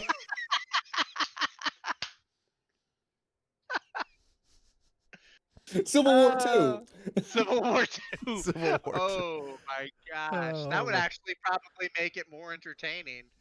I don't know what I would want to see Tarantino do. That's a good one. Precogs on this motherfucking planet. That's a tough question. I'm starting to think about it, and I am too. Yeah, that's an interesting. That's an interesting. What want to see Tarantino do? do I go the ridiculous route? Something that like mixing with Tarantino would just make some crazy ass monster? Or do I go for something that's suitable to Tarantino? You can't say America Chavez, okay? That one's off the table, Ash. No. All right. No, I was actually thinking something like Pure, that would be really ridiculous, adapted like Justice League, but adapted with Tarantino. Like, I don't know. I don't know if I'd watch that. yes, you would. Quit lying. Probably. I probably Quit lying. I probably. Yeah, you know what I would watch a Heroes for Hire movie by Quentin Tarantino. Okay, I would do interesting. that. I could see that. Get down in like Harlem. Do it like period piece, like set it in the 70s. 70s Harlem. Yeah. Yeah. Oh yeah, I could get down with that. I like that. Tarantino would rock it with the soundtrack. He would get some great music. Man, that's hard to top. Give Tarantino Firepower adaptation. It'll be better than it'll be even better than Kill Bill. Oh, yeah. We're talking about self-indulgent films, man. Kill Bill. It's one of the most indulgent films I've ever seen. Yep. And I loved every second of it because I grew up on that. Did you really like that 5 minutes of come on, toe, wiggle. Come on, wiggle. Heck yeah. For Are like you kidding me? that scene went on forever. That was like his ode. That was his opus for all the foot fetish fiends out there. Like 5 minutes of getting to stare at what's her name, Uma Thurman's toe. Like, bro, you know how many boys became men in that 5 minutes? Wow. Come on. Oh, good. I think we learned something about Skip today. I think we did too. Tell no one. And the 11 people in here, tell no one. LK says a Powers movie by Tarantino would fit pretty well. Talking about Bendis. I never read Powers. I didn't read Powers either.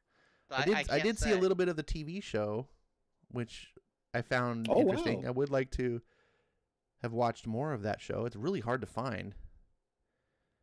It was like a PlayStation original back when PlayStation, I think it was PlayStation did it, or Sony. When it first launched? Yeah, wow. it was. You could only get it on like PlayStation. I was like, what?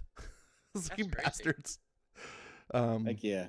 Jimmy, Comics Quirks with Jimmy said Bad Weekend. Tarantino would make a crazy good movie out of Bad Weekend by Ed Brubaker and Sean Phillips. That is a good. I would watch the hell out of that. I think Tarantino and Brubaker. I mean, they're almost like too well matched. Yeah. Mm-hmm. That I You know what? I'm thinking about the whole 70s Heroes for Hire aesthetic. I know this is going to sound cliche and Jimmy's going to probably roll his eyes, but that original Frank Miller Daredevil run and take it into the like 1979 and that gritty just crime noir type. Yeah. I would Marty, like you to don't see. think Marty Scorsese would do a better job with that? He might, but we were asking about what would you want to see Tarantino do. We could have a Scorsese topic later. That one's for 2 weeks from now when we're not doing Criminal Cast. There we go. Well, we'll do the Scorsese. And every time it'll be Frank Miller's Daredevil will be my answer. What comic property would you like to see Michael Bay take on? Frank Miller's Daredevil. Right. Every one we'll do this. We'll make this a regular feature. Who do you want to see Kevin Smith do a movie? Frank Miller's Daredevil. This is a good feature. We can bring this back. LK says I still want to see the original Can's full Kill Bill cut. You and me both. And I hashtag release the Cans cut. And I'm calling Tarantino out because he said back when he cut these films in halves that he promised the fans that he would deliver original full cut one day, but it couldn't be done for theatrical release, and he was sorry, but he would, when it came out for DVD and stuff, you would get the full, and I'd be like, okay, cool. He never did. So calling you out, Tarantino. But yeah, it's so funny that this came up because I literally have Kill Bill like on top of one of my studio speaker monitors, like right to my right. It just stays there. So the Tarantino is strong with this one. But yeah, release the can cut, Tarantino. Come on, man! Don't make us start a hashtag and get all toxic on your backside. I think we need to. I think we need to. LK says, I was thinking Tarantino doing Brubaker's Sleeper. I haven't read Sleeper yet, but yeah, like Brubaker I mean, he one of the things I love about Brubaker is it feels like a Tarantino type story, or Scorsese, or any of the great crime movies. Question for the panel but even more so question for chat. Chat, if you can help me out by like letting me know this, I'd really appreciate it. But everybody does know that Brubaker did do a full TV series on Prime, right? Amazon Prime? I know he's done a TV series, but I didn't know it was a Prime. Yeah. So for people out there who enjoyed Drive with Ryan Gosling, or didn't, if you're not into like noir car movies, crime movies, whatever. But if you did enjoy Drive by Nicholas Winding Refn with Bryan Cranston, and like I said, Carey Mulligan was in it. Of course, Oscar Isaac, he played Standard, which there was one of my favorite lines in all of movies for 2011 with a take on his name. But that director, Nicholas Winding Refn, and Ed Brubaker got together and made a show called for Amazon Prime, and it's been out for over a year. I think close to 2 years at this point. It was called Too Old to Die Young, and it's so funny. I know so many people who enjoy Ed Brubaker but have not seen that show. Tons of people who've seen Boys, but they haven't watched that show, and it is very much a Nicholas Winding Refn, Ed Brubaker show.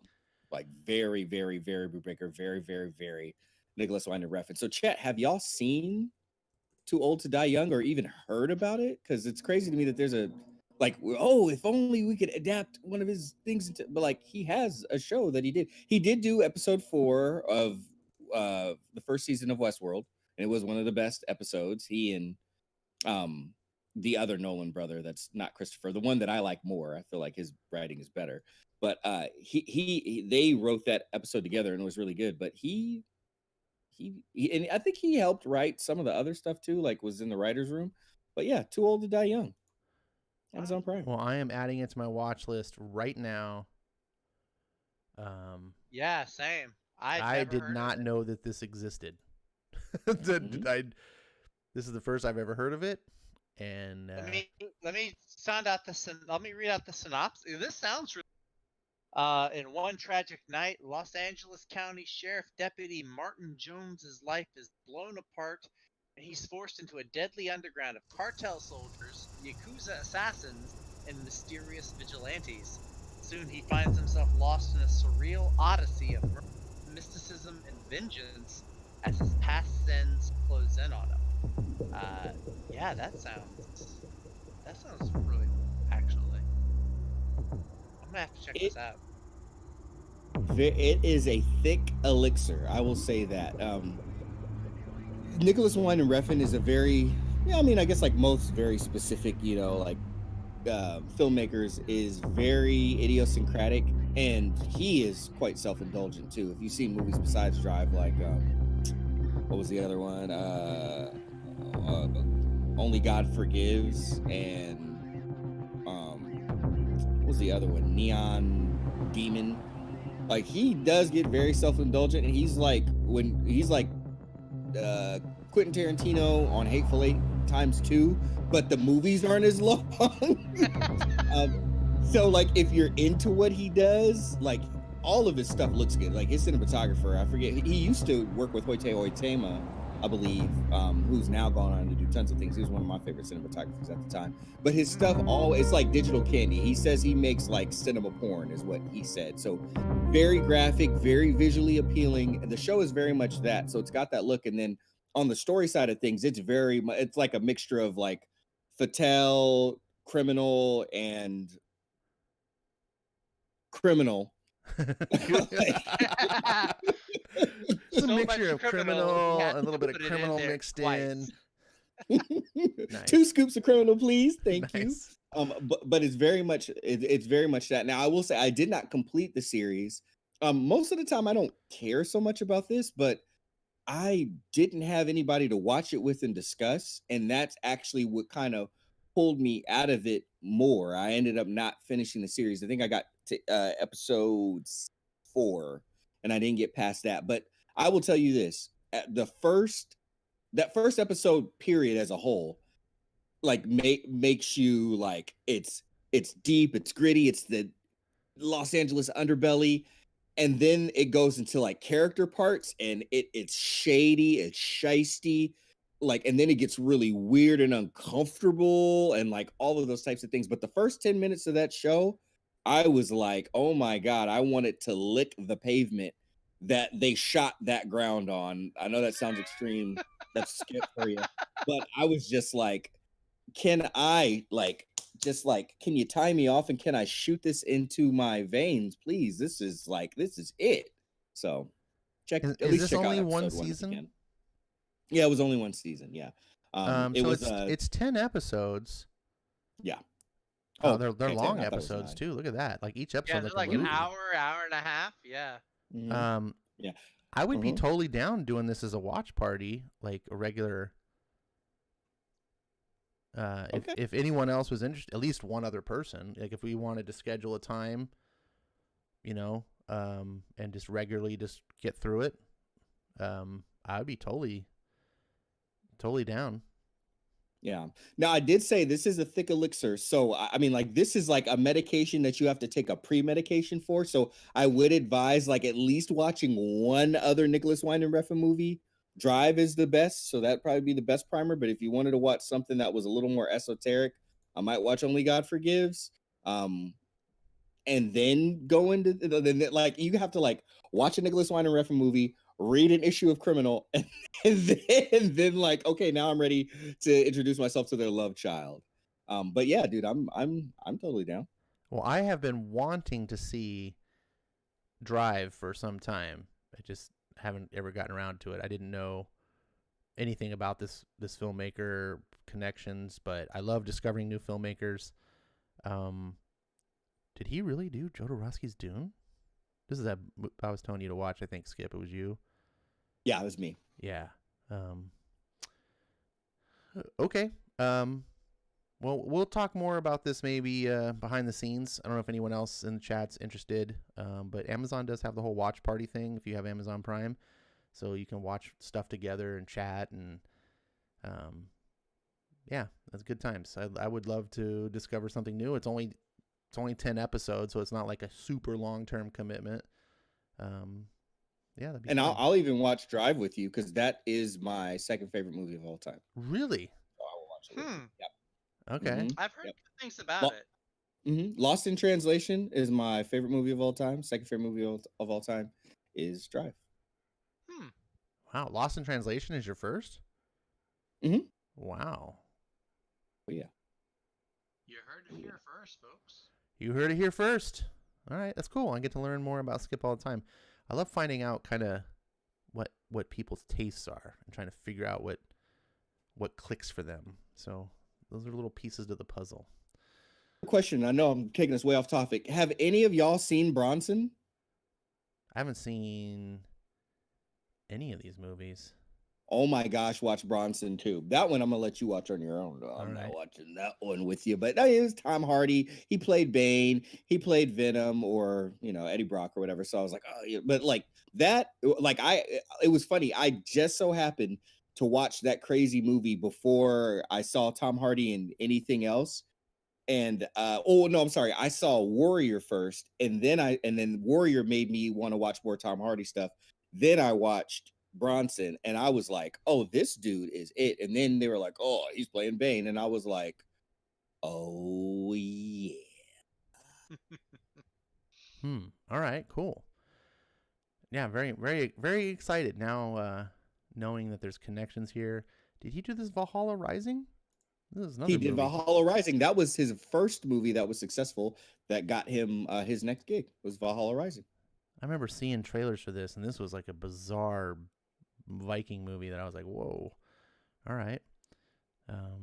Cool. I'm looking forward to checking more of this out. All right. What's the chat talking about here? Gigamont says Only God Forgives looks really interesting. Jimmy says, I'm looking at the reviews. It's either 5 stars or 1 star.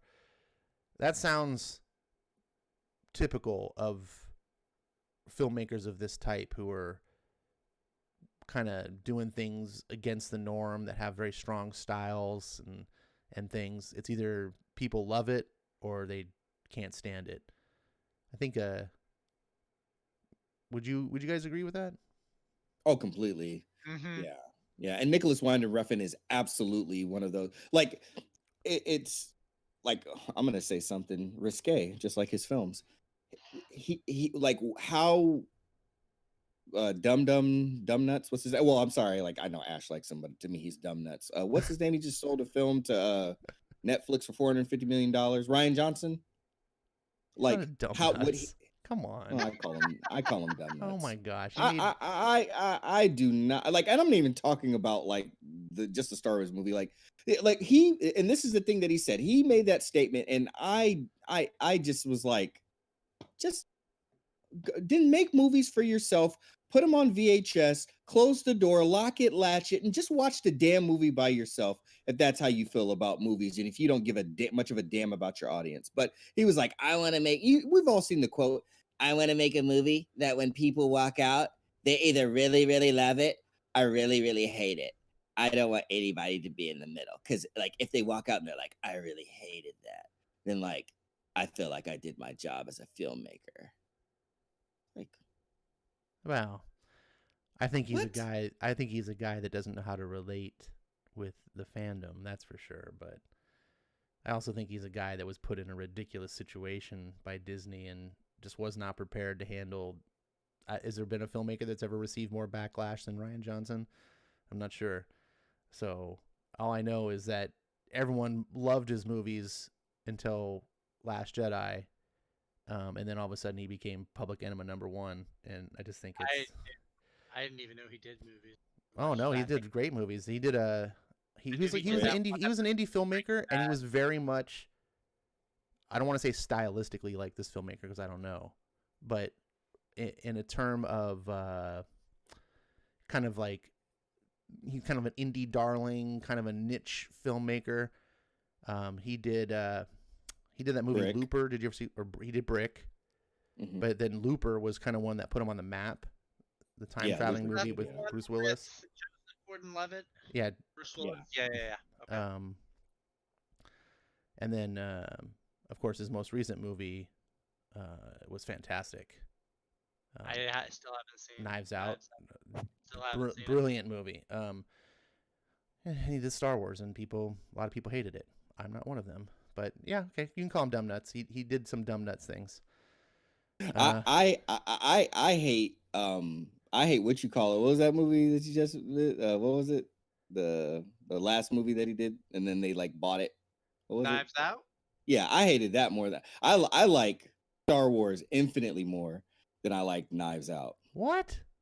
Oh my gosh. I was crawling out. If I wasn't on a date when I was watching that movie, I would have got up and walked out probably 90 minutes into it. Wow. All right. This is why I'm trying to solve the mystery of Skip, because some things about him I just don't understand. But that's all good. It's all good. Let's see. FF2 says my favorite film is Godfather. Let's see. Gigamox says he had a time with Bronson. It's nuts. And then he says Warrior. Warrior was a good film too. See, you say Warrior. I know you're talking about the Tom Hardy, but I'm also watching the HBO Max. It's on HBO Max. I think it was on Stars or Cinemax originally. It's a series called Warrior. It was written. I think it was actually written originally by Bruce Lee, or maybe Jet Li. Oh. But it's a really cool. It's 2 seasons right now on HBO Max. It's really good. Cool. But it goes by the same name, Warrior. Okay. Let's see. Looper is about why committing suicide is okay. I don't think that's what I took from the film, but all right. I don't think that's what you're supposed to take away from it to heal. I don't know. Have you talked to Ryan Johnson about it? Apparently, what people take from his movies is not what he put into them. So that might be it. After that, I laughed at Elam's thing and I said, "Yeah, it's the Dr. Kevorkian of movies."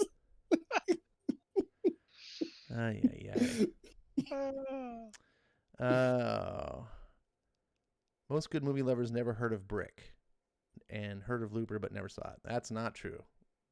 There's a reason why Ryan Johnson got the Star Wars film, is because he was a very much highly respected filmmaker, and his movies were very highly regarded. But the perceptions and attitudes of him have changed since Star Wars, and there's a lot of people that didn't know who he was before, and Star Wars is a massive failure to them, and so therefore everything that he does is a massive failure. And to me, I saw the transition of, oh yeah, this guy's only ever done amazing films, to this guy's the worst filmmaker ever. And you're like, all right, whatever. It's really weird to me, but there you have it. I look forward to trying out Drive and Bronson, and then we'll talk more about the show, because I need new shows to watch. I finally finished Cobra Kai. Yeah. I don't know why I let this sit and languish for so long. It's like a fine wine, man. It just gets better. That show is an exercise. It's not a perfect show. But it is an exercise on how good writing matters more than anything else. Because that show has like a peanuts budget. But it still writes its way through every episode, and it brings tears to my eye. It's so good. Skip probably hates it. It's trash. No, just kidding. I like Cobra Kai. I didn't like it enough to finish it, but Karate Kid's like one of my favorite movies as a kid. So like it was, and it's so weird because I met Billy Zabka and Marty Cove in Stockton at Stockton Con, like the year before the show came out. They must have had to sign an NDA or whatever, because they were there together and they didn't mention anything about it. I think actually I recorded an interview, because one of the guys from our previous podcast interviewed Billy Zabka, and it's like, as we're talking about that, I'm like looking for the pictures that I took of them with him together, and yeah, they didn't mention anything about it at all. And then when it came out, I was like, wow, that's crazy. Like he must have been in the process of filming this while we met him, because it like had come out like about a year later. So I'm like, yeah, with editing and everything and in promotion, like he must have been doing it, but he didn't say anything about it. Like that would have been a good time to like mention that, right? You would think, yeah.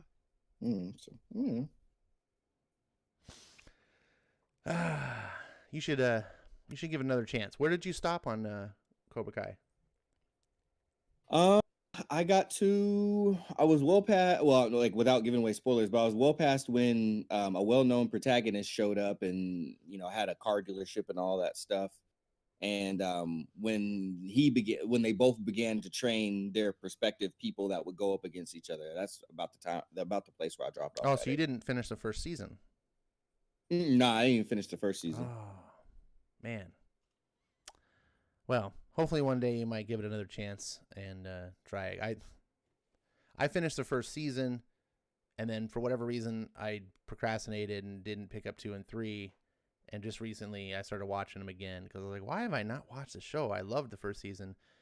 And it's such a good show. The writing is so stellar. It's got its moments of cheese and silliness because it is also a show that's trying to be for kids. Oh, rad. Who are those? That was the last Comic-Con that I got to go to, and that's Ramon, Nick Dragata, and Justin Greenwood doing a panel. And they did their panel right after Art Adams and Ron Lim did their panel. I was like, oh man, this is really good. And then COVID hit, and then the world changed. So lame. Yeah. Well, well, I don't know. That's my awkward transition thing. Well, look, we were going. Skip had brought up Ash. I think you saw these. I think you commented in Discord his idea for the topics tonight. I didn't know if we were gonna touch on them or not. I know we've got a lot of topics that we always have. We can potentially touch on. Yeah, just mine away. Skip had 2 really good ones, and I'm still thinking on one of them. One of them I have an answer. The other one I'm still thinking. His 2 things were, you know, what was the last comic that made you like audibly cheer? Which I don't think I've ever audibly cheered at reading it. I'm trying to think of like what's the closest I've come to that. And then the other one he had was, what was the last comic that made you misty eye or full on cry? Which I was like, dang man, Skip always has the good topics. Like I'm just not even gonna show up anymore. whatever I have is gonna have way better conversation starters. No, because we need your answers still. We still need Zach's answers. That So- we can't replace Zach's answers, man. Come on, you Well, gotta be here.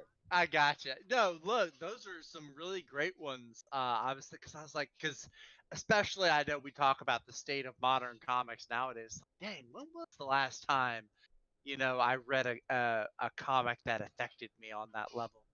I'm still trying to think through the one that made me audibly cheer. I know there's got to be one that I read, but as far as the misty eye, the one that made me misty eye, there was one. It's kind of an obscure pick. Uh, it's kind of weird, but I need you to hang on while we go on the ride. It's from Tom Taylor, one of his little deceased spinoffs. It might have been a digital only, actually. Now that I'm thinking about it. Okay. But he does this issue that he has his own little deceased Elseworlds that he's built up. Most of the world is turned into zombies, all that stuff. He has this issue that focuses on Damian Wayne and Jonathan Kent and Cassie Sandsmark. And most of the issue, it's like a kind of a, I'm not gonna say it's a goofy issue. The artwork is goofy. It's very cartoony, but the writing makes up for it. Well, they go to it. There's a certain point where like they're at the Bat Cave and they're finding out, like, at this point it's well known Batman's dead. He's one of the first people to die in the entire story, which I think was actually really because normally Batman's the guy you think would live through anything. Right. But no, they were in the Bat Cave, and it was the three of them, and I think his mom was there, all Talia, all, and they're there, they're visiting. There's like the grave, like Alfred's buried Batman, and also Nightwing and Tim Drake, all their bodies are buried there. So like Damian Wayne thinks he's the only Bat person left, and you find out that Stephanie Brown, spoiler, is still alive in this world, this Elseworld. And if you read when Damian Wayne first became Robin, he and Stephanie Brown, she was Batgirl at the time, and they had a very antagonistic, almost like an evil brother-sister relationship. They were always bickering, fighting against each other. As somebody that has a younger sister, I got that whole toxic sibling rivalry type thing. Yeah. But in this particular issue,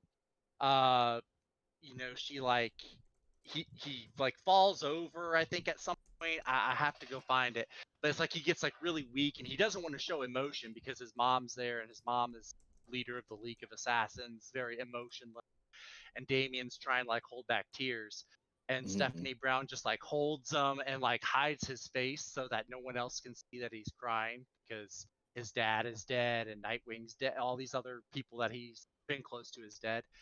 And it's just this really, really, really awesome. I mean, I just really emotional moment. And then at the end, it gets really cool because Stephanie Brown, she's like, well, at this point, Damian's got the bat suit. He's going around. He's running around as Batman. So she's like, hey, I have something that you're gonna need if you're gonna be the next Batman. Damian's like, well, what can you give me? And she's like, you need a Robin. And so Stephanie goes in because she was Robin for like a blink, and so she goes and digs out a Robin. It's just a really, really cool emotional episode. I really liked, and the fact that it's just so weird, the things that will hit you, because like I said, this was like a little digital comic. It was a side story. It wasn't in like the main series or anything. It was just like hidden in this little digital issue, and yeah, it just stuck with me. So. But yeah, That's awesome.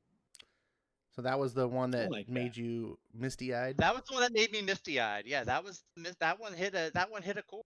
That one struck at my heart or my heartstrings, whatever it is, whatever the saying is. But yeah, nice. I like that. Yeah. Sorry, I know that was kind of long-winded there. I kind of took you on a little scenic route No, there. that's good. That's what. No, I'm glad you did. Yeah, no, it painted the picture much better. Like I was along for the ride, and the ride paid off. Yeah. Cool. Well, for me, I feel like I'm beating on a horse, but the last comic I read Frank that made Miller. me misty-eyed Frank Miller's Daredevil. Frank Miller dared no. No, it honestly, Jupiter's Legacy. That I'm not gonna get too. I'm gonna embarrass myself here, but yeah, it brought tears to my eyes. I choked up at some point and very emotional. There's some parts in that book that I really that really hit me. I don't think they'll hit necessarily everyone because we all have different life experiences and stuff, but yeah, I love it. I'm a huge fan of, aspirational heroes. I'm a huge fan of people standing up and doing the right thing even when it's not the easy thing. It's not the thing that's maybe in their most self-interest, but when they do things for other people because it's right or because they love someone else. And I don't mean just like, oh, I'm in love with you, so I'm going to do. Oftentimes those type of things don't work for me because I always feel a little bit self-indulgent. It's like, oh, look, you saved the lady that you love, but of course you're afraid of losing something. It's still kind of a personal salvation. But to do something for someone you love that maybe is just an old friend, or maybe they're a estranged family member that you haven't gotten along with very well, but you still value them as a person and stuff. And when you put yourself out on a limb to help them when they're at their most dire need, those type of stories really get me. And like I said, it's a well executed story. And I think that because the book isn't really focused on that is what made some of those scenes work better. Because there's so much contrast. There's all this dark and ugliness in the book that when the beauty shows, it shines even brighter. So Skip's running. This is when you're on the camera, Skip. We know when you run away. He's Skip had to go find a box of Kleenex. You hit him. You hit him hard. I hit him. Hit him in the feels. And then Ash started talking about Jupiter's Legacy, and I couldn't take it anymore. He's like, I wish Ash would shut the hell up about this book. Gigamox says, G.I. Joe issue 34, Shakedown, not the last comic that got me, but one I remembered recently. The last couple of pages where the two pilots exhaust their ammo and salute each other as they fly past. Man. Wow. Very nice. Yeah, wow. Let's see. LK says, do tears from laughing at a bad comic count? If so, Captain Marvel 27. Yes. And the Carol Steven One Night Stand. It totally counts. It totally counts. I'll allow it. I want to hear that's a Dragon good Ball one. talk. Dragon Ball, I want to hear a comic that made you misty-eyed. Mr. Tough. I know he's tough on the outside, but I want to let go of that tough exterior shell. We're like here. We're all friends here. He's like a chocolate truffle. He's got a crunchy outside, but he's got a gooey caramel center. I know it. Let's see. It was a moment of mutual respect between enemies that really hit me in the feels. Kids comics, guys, but I think about it often. That's something just because something is written for kids doesn't mean it can't have feeling. And Absolutely. When you write those human moments, I think that's what always hits me. It's just the human moments when something's real and it feels, I don't know, I can imagine that scene being impactful like that. There are also just some things it almost like it can transcend generations. Like it's just something kids and grown-ups and everyone can just kind of get. I mean, there's things in kids cartoons and kids comics that can hit a chord with grown-ups. Yeah. And I gotta say, comics don't always elicit that level of emotion from me. I usually get that from like a novel or really good movies. Comic writing usually is not sophisticated enough, in my opinion, to hit those feels. But I'm okay with it. I'm not necessarily reading comics for that. But when it does do that. Like another comic that really hit my feels to that same level was Spider-Man Life Story. That comic That's a is very touching amazing. book. Yeah. Is that the one where he ages throughout the Yeah. decades? Okay. Yeah. Yeah, Nice. there were two different moments in that series where I was just like, I need a moment. But what about you, Skip? What's the most recent book you had that got you misty-eyed or even full-on cried? You know, well, like Gigamock, like took one of them, like he put it in there. Well, I don't want to say he took one. We share it. Let's say that. More recently, every time I reread Darwin Cook's New Frontier, crocodile tears, haha. And it literally was the issue that I read for you, Ash, that you came on and you watched on my stream. Oh, Issue number 1. It was Yeah. that the one where they're in, like, not the Savage Land? I know that's smart, but it, like, the with the dinosaur and everything. Yeah, on the I watched. island. Yeah. Yeah. That was Yeah. a good one. Yeah, when I first read that by myself, oh my gosh, I fell apart. Like, just like the honor, you know what I mean? Like you know, Ash was talking about like people, like, you know, rising to the moment, you know, like doing something for some people in need. Those people in need were already gone. Like all that was left was for him to honor them, and for him to honor them with his life. And like people like accepting, not only accepting their fate, but like you can go one further. You can be like, fate, you got to accept me. And that's what that dude did. He Yeah. was like, no, I'm not facing my fate. Like my fate got to face me. Like, I'm running to clothesline fate. Yeah, exactly. I was like, that like that one was probably the perfect mixture, split down the middle between the two. Like it was so touching, but it was so inspirational and fired me up. Like I wanted to run a mile after I read that. I was just like, oh my gosh. And then I was like, but let's effing go. Like, man, that charged me up. So Gigamock, thank you for putting that in there. Cause I literally just pull that, like, no joke. Like I pull it up on my phone and then I find it, and then Gigamock is like, oh, that scene, blah blah blah. And I'm like, dude, it's so funny.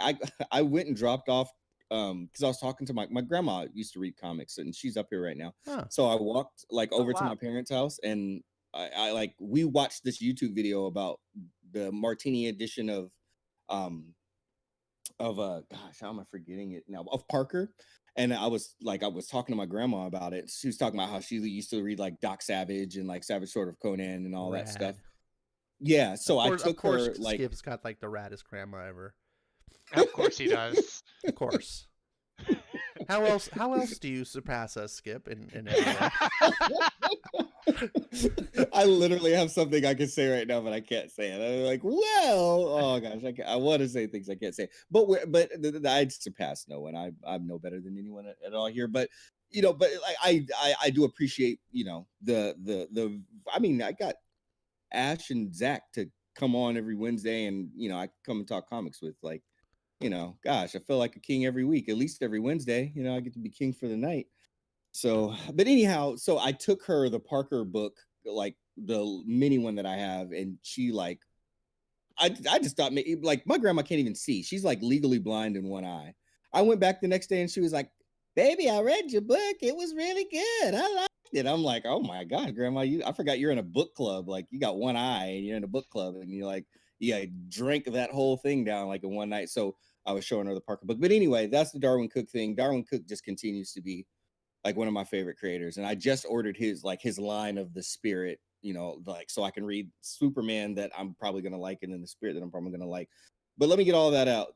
The two that I want to talk about the most are literally some of the things that I've been talking to Ash about. And I can't, like, I know probably most of the people in the comics have read them, but I want Ash to read them without knowing things. So I can't fully talk about exactly what it is, but I will mention the books that they came from.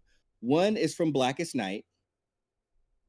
And it literally, I can't read it without my eyes watering if they don't fully run down my cheek. I'm curious what it is now, because I reread that semi recently. Did you? And I will tell you all. I will tell you offline. okay, I will okay. absolutely tell you. I will say this. There is a way I can reference it, and I'm doing it right now.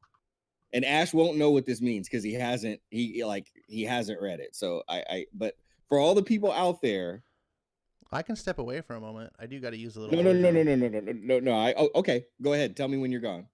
All right. I'm gonna mute after I'm done talking, and then I will type in chat when I'm back. Okay, cool, perfect. All right, I'm done talking. Okay. All right, yo. When they have to deputize the different lantern rings and Ray Palmer, Mira, Lex Luger, Lex Luthor. I've been watching too much wrestling. Lex Luthor, um, and dang it, a Scarecrow. When they all get their landing rings, and like it's even and then they tell them why it's like Ray Palmer because you are a beacon of compassion. You get the like I forgot whatever the compassion ring or whatever. But Right. dude, I was just like I don't know what it is, man. I freaking just cry. I'm like, oh my gosh. And like they picked the perfect people for each ring. It was perfect. Like Lex Luthor doesn't want to share his power with anybody. It's Yeah. perfect that he's be an orange lantern. Like it's great. I was like, oh my gosh, this is perfect. But like the Ray Palmer Mira one, when she got hers and she was a red lantern because she was so Oh upset. Oh yeah. dude. That Oh was my yeah, god. you're right. You're right. Oh. That was perfect. Yeah, but the You're Ray right. Palmer one was so perfect for me because like I'm a Christian. I was raised in church and all that stuff. And Ray Palmer having that history of being a minister, like for him to get the compassion ring and like and everything that he had to deal with and all the weird, like he went and did the jobs that no one wanted to do, had to shrink down so we could, as the Atom, so we could go through the phone line and pop back out in other places. It was just like he just kept getting crapped on and crapped on and crapped on. So when he finally, I mean, and Jeff Johns was obviously building up to this, but when he finally got to that point where like he got the ring and it talked about why, I was like, bam, that's his moment right there. It was Right. so damn good, dude. And then finally, that oh, whole book come on is with it. just oh no, dude, that whole story is just see you were talking about that's a great moment. What I was thinking I was thinking of this because this is the one that actually hit me the most is when Okay. because it talks about there's like the little Teen Titans spinoff they do where Donna Troy is seeing her dead husband and the Oh dead my baby. gosh. Oh, dude. Oh, That dude. part wrecked me. Oh. I don't even like Terry, the whole Donna, Mary, and Terry, but I'm not even a huge fan of that. But just her seeing like her dead baby was Dude. just like, oh crap, this is Bro, intense. it was so intense, dude. Like it was Yeah. so wicked. Like I am so surprised that well, one, that they went that far down into it, but two, it was just like it was mortifying. I was like, oh my gosh, you're gonna show her dead baby and her dead husband. Ah man. Now, who wrote that one though? Was that because Jeff Johns didn't write that Teen Titans spinoff one, right? I don't think he wrote the spinoff. I know he did the main story. I'm gonna try to Okay. find it. I'll look that up. Okay. But yeah, dude, Blackest Night is just fantastic. Heck yeah. Oh, dude. Okay, is this it? Oh, and then also when they all read their different creeds, Mm-hmm. dude, I was just like, oh my god, and back is day and right is day. Like, oh gosh, it was so good. Okay, is it no Ash? No, like, hold on, like I gotta hold on. Nope. Okay, okay, all right. I had to make sure Ash knew that. Okay, and then the other one, so that was the one that made me cry. There's one other one that made me cry from the same series and made me cheer. Fantastic Four, Jonathan Hickman. This is where the Nick Dragata Hickman whole thing started and made me love it even more because I read this after I started reading East of West. Oh my goodness. After, like, have you read it, Zach? I have not. Not yet. No. Damn it. Oh, this I is know. Look, you go ahead though, because I know it's like by the time I get to it, I'll remember this faintly, but it won't. Nah, go for it, dude. okay, okay, okay. Don't let me hold you back. Okay. So something had happened and it was like it totally unfortunate. It was written perfectly, but Johnny Storm had dated, took a girl on a date. It wasn't a real girl. It was someone who had infiltrated, and they got into the negative zone. And then and then while the kids were there, and Johnny was supposed to be watching them, because Sue and Reed had to go out and like do their own date type of thing because their relationship was all weird. Because Reed's always working. The negative zone got opened up, and Valeria and Franklin were there, and John and I think something happened to Ben. Ben was off doing something too, so Johnny was the only one there, and he had to defend the kids and like defend the Baxter building. And in doing so, like, he basically went through the door and closed it behind him, and like it was so badass, dude. He was basically like, to something to the effect of, all right, you motherfuckers, come on. And he just like, and then he just rushes into a horde inside of the negative zone, and the last thing I think he says is flame on, and that's it. That's all you see. It's done.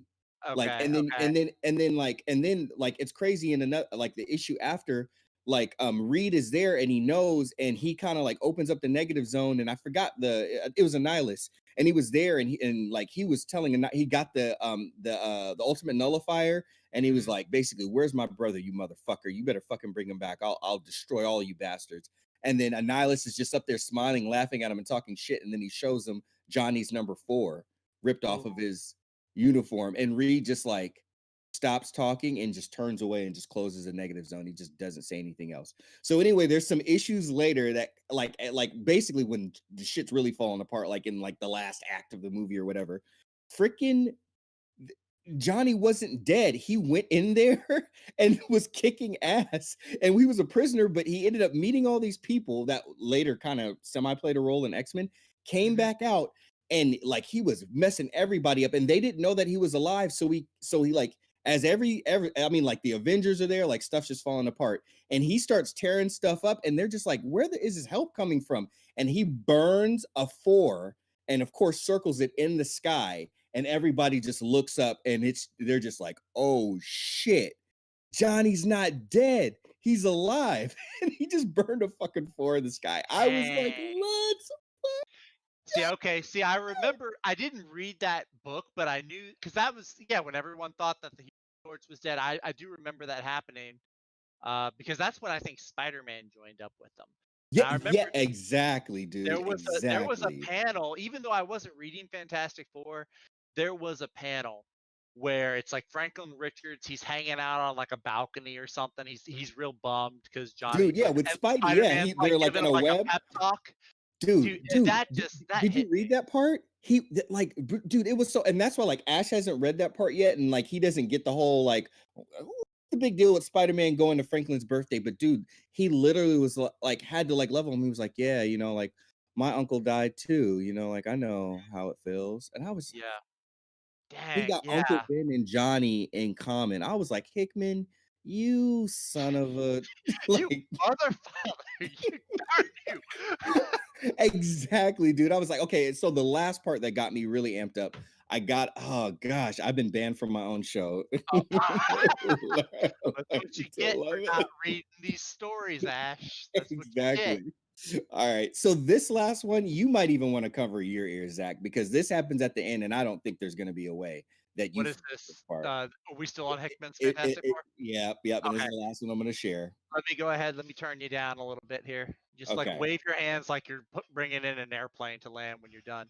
Okay, okay, cool. Okay, cool, cool. All right, chat. If you ain't read Hickman's Fantastic Four, you might want to do the same thing. And just when I wave my hands like I'm a plane landing, come back in. But for all of y'all that have, thank you for reading it. At the end of the story, when shit is going down and future Franklin comes back and they are getting their asses handed to them, Galactus is there, and he uses his full might, his full power, and makes Galactus his herald. And you hear him say, "To me, my Galactus." And Franklin Richards commands Galactus over, dude. That's one of the coolest things I've ever seen in comics. Ever. That shit was badass. Oh, man. I hate you. I love you. I hate to love you. I love that too. Okay. We back? We back. All right. There we go. Right, all 7 right. back. Nice.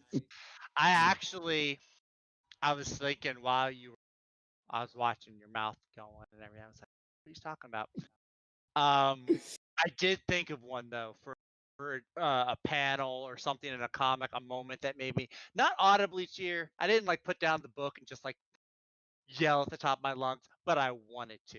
I think that Okay. the intent was that I wanted to. Okay. So there was an event. I'm kind of not entirely, I don't love it, but when Marvel did their Secret Wars, where they kind of did away with most of their multiverse and Yeah. smash it, okay, it's not bad.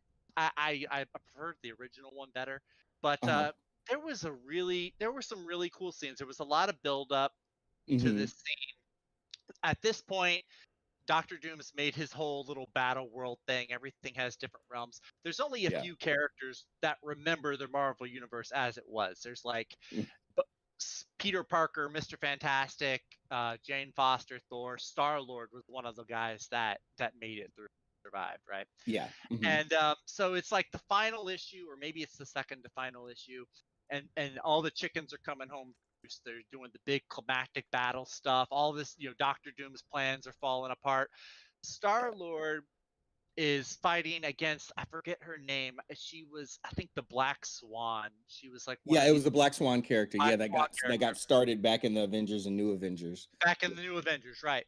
Yeah. And Star-Lord, they had crashed into Doom's palace. He was I think he was there by himself. He like crash landed, and it was him. I think Black Swan was there too. And he's just little Star-Lord. He's not Thor. He's not Captain Marvel. He's just a human with a laser gun. But he's crawling up. Doctor Doom, of course, his throne is built into Yggdrasil, the tree from Asgard, right? Yeah, right. So he's digging around. He's like the guy. He's like looking for one last card up his sleeve that he can play. Takes this little, I don't remember if it was a seed or just like a little snap twig off of that he had, and I don't believe there was any reference to it in any of the previous issues of this event. He's like, oh, I gotta find, where is it? He's like looking for it. He finds it, and he jams it into Doctor Doom's throne tree, and just the entire tree. You see that it's this giant page. It just like Groot just materializes and smashes down on Black. It was just like, holy crap! I was not expecting it. Didn't I was see like, it coming.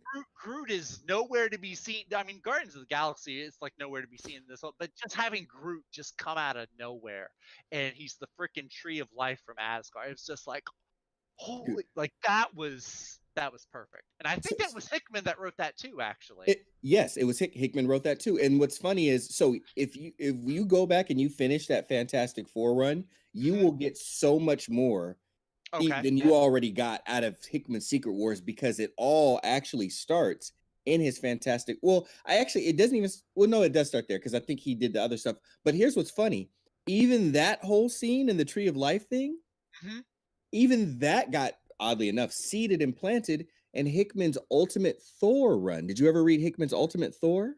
Ultimate Thor, from the Ultimate. I read parts. It's been a while since I read Ultimate Thor. Yeah.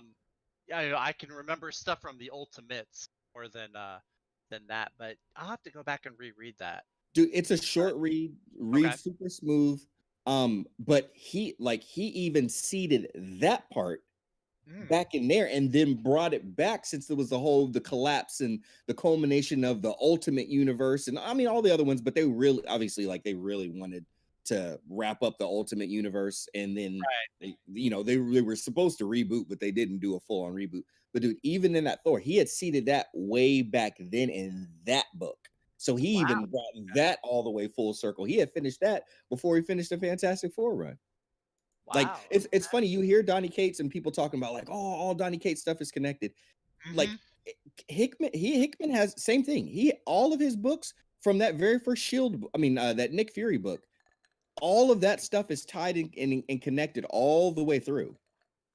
All right. That's funny you say that because that's exactly what I was like. That sounds a lot like Donny Cates. Takes stuff from different books and ties it all together. Yeah, no, I'm Mhm. gonna have to go check that out then, and then Right. go through Secret Wars again. Right. And Hickman was there at Marvel first.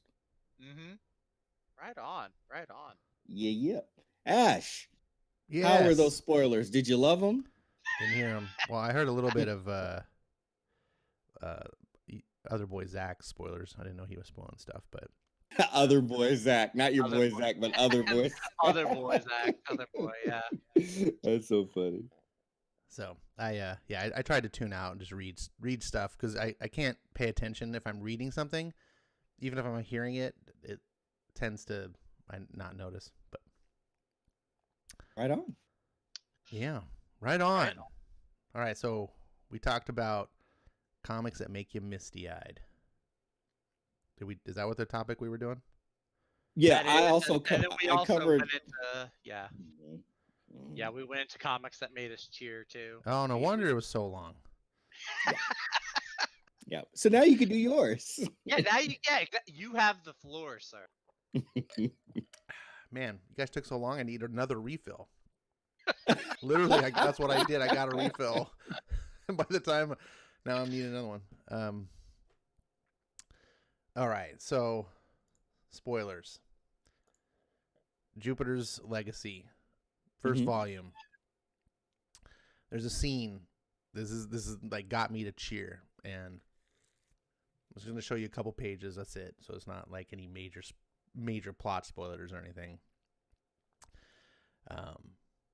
And I'll just kind of show what happens in the scene, and it's gonna be better in context if you've read the whole book. So it may not be as impactful here, isolated, but school bus route. Hey guys, stop hitting Jason. We need to talk to him for a second. So this kid, Jason, this is the one I told you about in the costume. He's got superpowers, but they live in a dystopian world where superheroes are now illegal at this point in the story, and they will be killed. It's kind of like the Days of Future Past, but without the dark Terminator world. And so this kid had to hide his powers, and he let like bullies beat him up even and stuff. And he's a good kid. He really is he's like a Jonathan Kent type of real innocent, cares about people and whatever. So he gets bullied a lot. Huh? Says one of the bullies. I don't want to say in front of everyone, but there's something going on downtown, and you need to listen to the radio, Jason. So this little girl, she's talking to him because she's figured him out. Lola, I have no idea what you're talking about, but the boys and I are in the middle of something. Look, I sit beside you in class every day. Do you think I haven't noticed? An emergency pops up, you disappear, the emergency gets fixed, and you come back with some weird excuse. We know you've got superpowers, so will you please just rescue the guys before everybody drowns? And this other kid, who's like the smallest kid in school. The harbor bridge collapsed. We heard it on the news. If you hurry now, you'll make it, but you haven't got much time. Right. Boom, flies out. You don't even see him. I just love the Frank Wiley's art, just the impact of the door flying back. And then the girl says, the door fell off. You understand? And then the look on all the bullies' faces. And the littlest kid, not a word to anyone. I'm sorry, Mom, but I can't stand back if people need help. I've got too much of my grandfather in me. And I'll let you guess who his grandfather is. And this scene just made me cheer because you could see the way that this book is written, that the kid is written like a kid, a real kid. Kids don't know necessarily all the things of the world and the complexities. They don't necessarily know hate. They have to be taught. So kids are innocents. And anyone that has kids, I think, can speak to that. They have to learn bad ideas. And so this kid, he's very isolated. He lives with his parents who are on the run and hiding from the government because superheroes are being hunted down and killed and so forth. And their parents obviously naturally worried about him. He can't use your powers. And he was like, okay, Mom, I'll do what you say. Takes getting beat up every day. And these kids, of course, don't know that he is, so that's why they beat him up. And I just loved how this scene worked out where he's finally getting to cut loose. Well, not getting to. He's kind of breaking the rules. But how the kids, they understand. Even the bullies, like, it's like, we got to help people. Like, because kids are genuinely good people. Even the bullies, I think most of the time kids do bad things like that. It's more often because they don't fully understand what they're doing. They lack empathy. And so that lack of empathy often manifests in forms of cruelty. That's why kids can be very cruel. But it's not cruel out of true maliciousness or diabolic ideas. It's just like, why kids burn ants and things like that. And they don't understand, not that really burning ants, you know what I'm saying? Like, sometimes kids can hurt animals, not because they're necessarily evil, but just because they don't have the full grasp of what they're doing, but they do understand doing the right thing. And these kids, even though it's against the law, it's, everything like that, they're like, these people need to be saved. And they believe in heroes. And I just was like such a cool scene. And I said in the greater context of the book, it plays out better. And when this scene happened, I was just like wanting to stand up and cheer. And I like seeing kids do the right things. So that's my example. There's another scene in the book too, which is a little bit more spoilers, so I won't cover that one. But there we go. I'm going to keep talking about Jupiter's Legacy because it's one of the most recent books I've read, and that was the qualifications for the topic, which is most recent. So that is very fair, my friend. Yeah, no, I'm like I'm sure with even more context, that would be like even more, like it'd have even more weight to it. But even just within the scene that you had put out there, like I completely understand why that resonates with you. Totally. Mm-hmm. All right. Absolutely. So everything's all spoiled now. What's the next thing we're talking about? It looks like Eric Breen decided to leave while I was gone. Figures. Yeah. He pops up and then he leaves. Oh, what? Ash is gone? Okay, guys, I'm out. See ya. Breen for you. Totally. He breened me. You got breed. Tehillim says, how many volumes in total? There are currently 4 volumes in total for the Jupiter's Legacy. And you want to start off on Jupiter's Legacy of the new series. They've relabeled it. So you want to start off with the Jupiter's Legacy so I have the original ones when they were still called Jupiter's Legacy and Jupiter's Circle. You want to start off with the cover here with the guy and the girl. That's Jupiter's Legacy Volume 1. This is now called Volume 3. But the one where they're standing in front of the statue, this is the order that they were originally printed in the comics, was Jupiter's Legacy. Then the second series was Jupiter's Circle, which in the new branding will be Volume 2. No, it would be Volume 1. So it's the new branding, Volume 3. Then this has now been called Jupiter's Legacy Volume 1, where it's got the original heroes all young. And then Volume 2 has the Batman look-alike. And then back to here with the kid on the cover is Jupiter's Legacy 2. That's now Volume 4. So 3, 1, 2, 4. That's the way I recommend. That's the order they originally printed in. And I think the story flows best that way, in my opinion. So I tweeted Mark Miller today about that, and he responded. And then he said something, and I just let it go because I was like, I'm not going to get in an argument with Mark Miller over his own books. But I was like, yeah, because I tweeted the correct order. And then he said something like, chronologically is best or something. And I was like, do you mean chronologically in the order of the events of the book or the order of the events that you printed them? I don't actually know what you mean. I'm not going to push it. You're Mark Miller, whatever. You know, but this is how I recommend doing them. Also, there's going to be more Jupiter's Legacy. This isn't over. Jupiter's Requiem is coming out sometime soon. Old Avengers stories. I need to ask y'all, who's your favorite Avengers writer? Says FF2. Favorite Avengers writer? Ooh. I'm gonna say probably Kurt Busiek. He did a pretty good run. I have to think about that actually, though. I haven't read his run, but I've heard really good things about his run. Like for most people that talk about it, it's pretty highly regarded. So I'm gonna have to give it. I honestly have not read a lot of Avengers comics.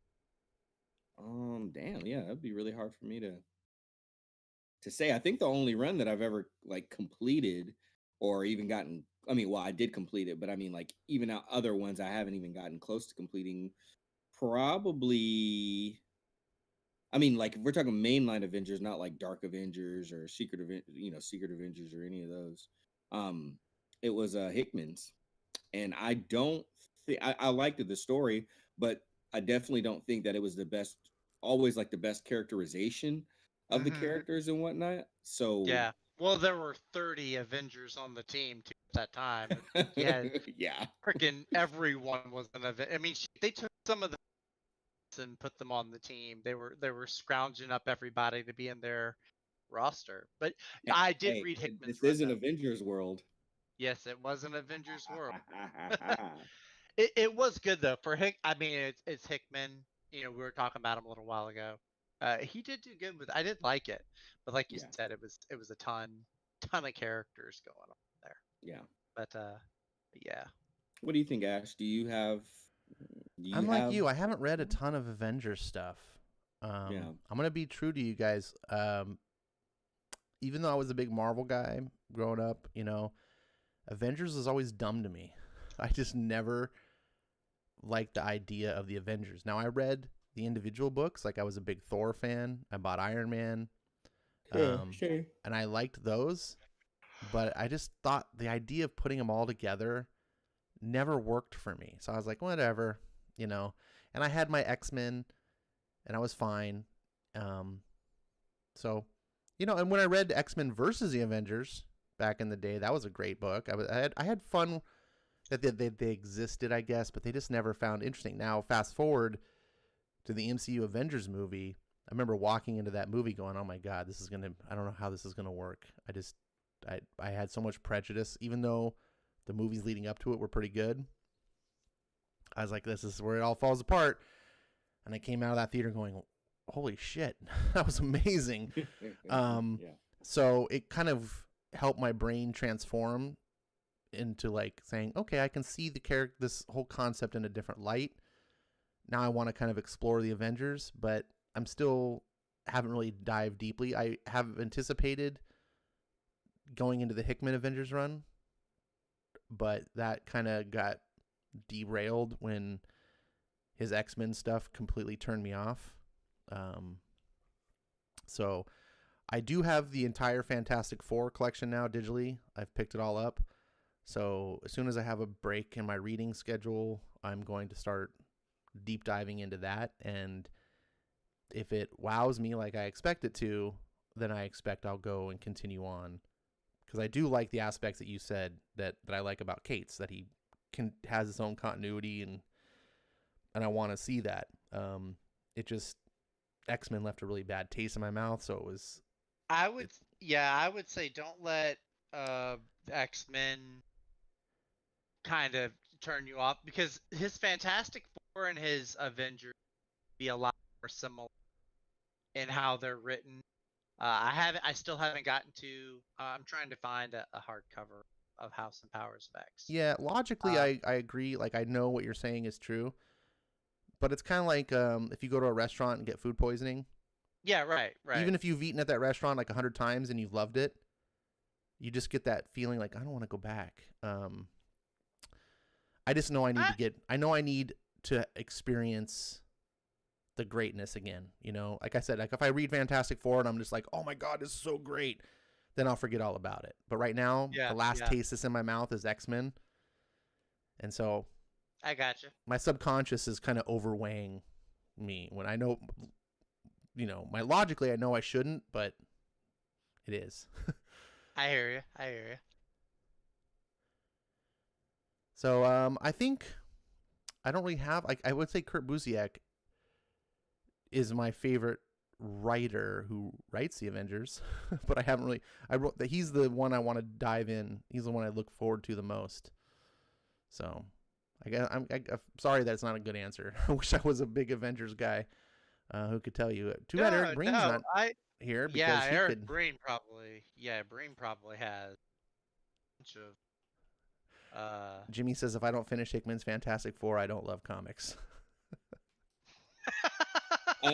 Yeah, sure, Jimmy. Yeah. Yep. Well, I did buy all of his Fantastic Four.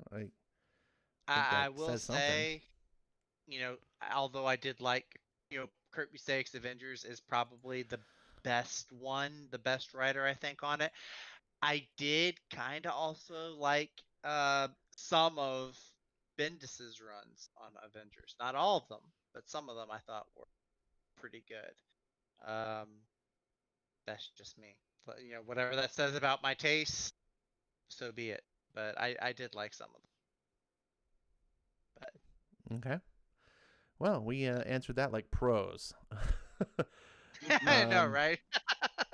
Dominic says Roger Stern, second to Kurt Busiek.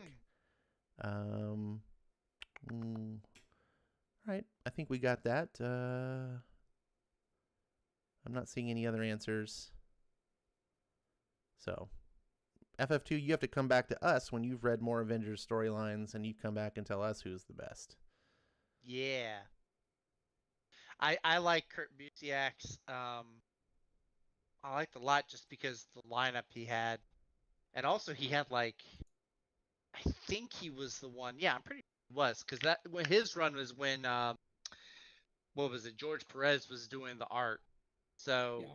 He was writing Carol Danvers. His writing of Carol Danvers, man, Captain Marvel wishes it could be as captivating and emotional as Kurt Busiek was writing in Avengers. It was like she was struggling with I think that was right when she was going through the alcoholism bit and everything. What? Yeah, Carol Danvers was alcoholic. She had an imperfection? She had an imperfection. Holy Jesus.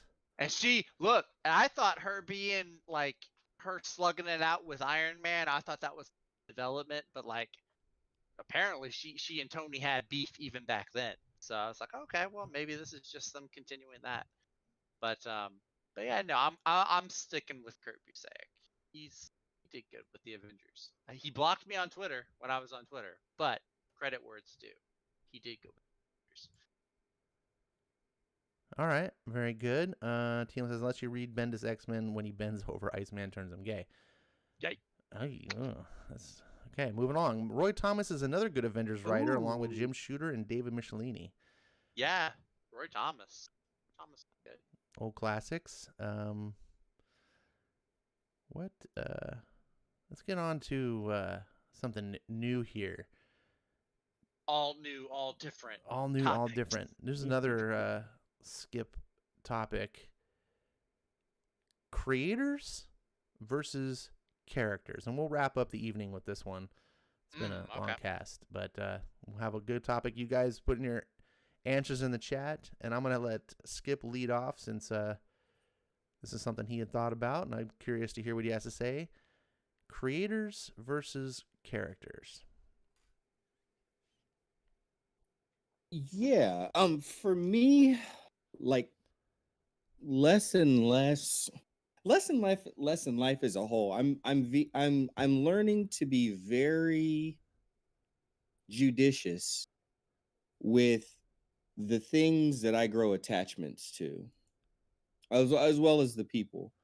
It's the older I get, the more I'm learning to let go. I'm just gonna let go of that. And I'm starting to let go of characters a lot more. And when I am starting to attach myself to more and more, are the characters that, or excuse me, are the creators that either A, make the characters, or B, make the characters that I'm reading interesting. So for myself, I find myself leaning more towards, okay, who's writing this book? Okay, I'm interested. Oh, Howard Chaykin wrote a Shadow book or a Black Hawk book. Ah, I'm very interested in that. Darwin Cook did a Spirit book. Will Eisner's The Spirit. Ah, I'm very interested in that. Or he even did a Superman book. Like, you can't get me to read a Superman book. I'm like, oh, Darwin Cook did one? What? Yeah. So, me personally, that like, and I hear it come up a lot, that's why it comes up. And I know a lot of the thanks, Dominic. Dominic likes my Martin the Martian, Martin the Manhunter shirt. Just these days, more and more, that's where I'm finding the consistency. They put creators on a book to get it going. They put artists on a book to get it going. They take the artist off. They leave the writer on. They hopefully they put a competent artist on. Most of the time, it's an artist of lesser quality. Every now and then we get lucky, and it is interchangeable enough to where the quality doesn't take a dip, and then they ride that out long enough until they're like, okay, well, let's just let this thing bleed out, and we'll just put on Sam Humphries or something, and really bleed this thing dry till we go ahead and turn out the lights on the shop. And that, I've had enough. I've had enough of that.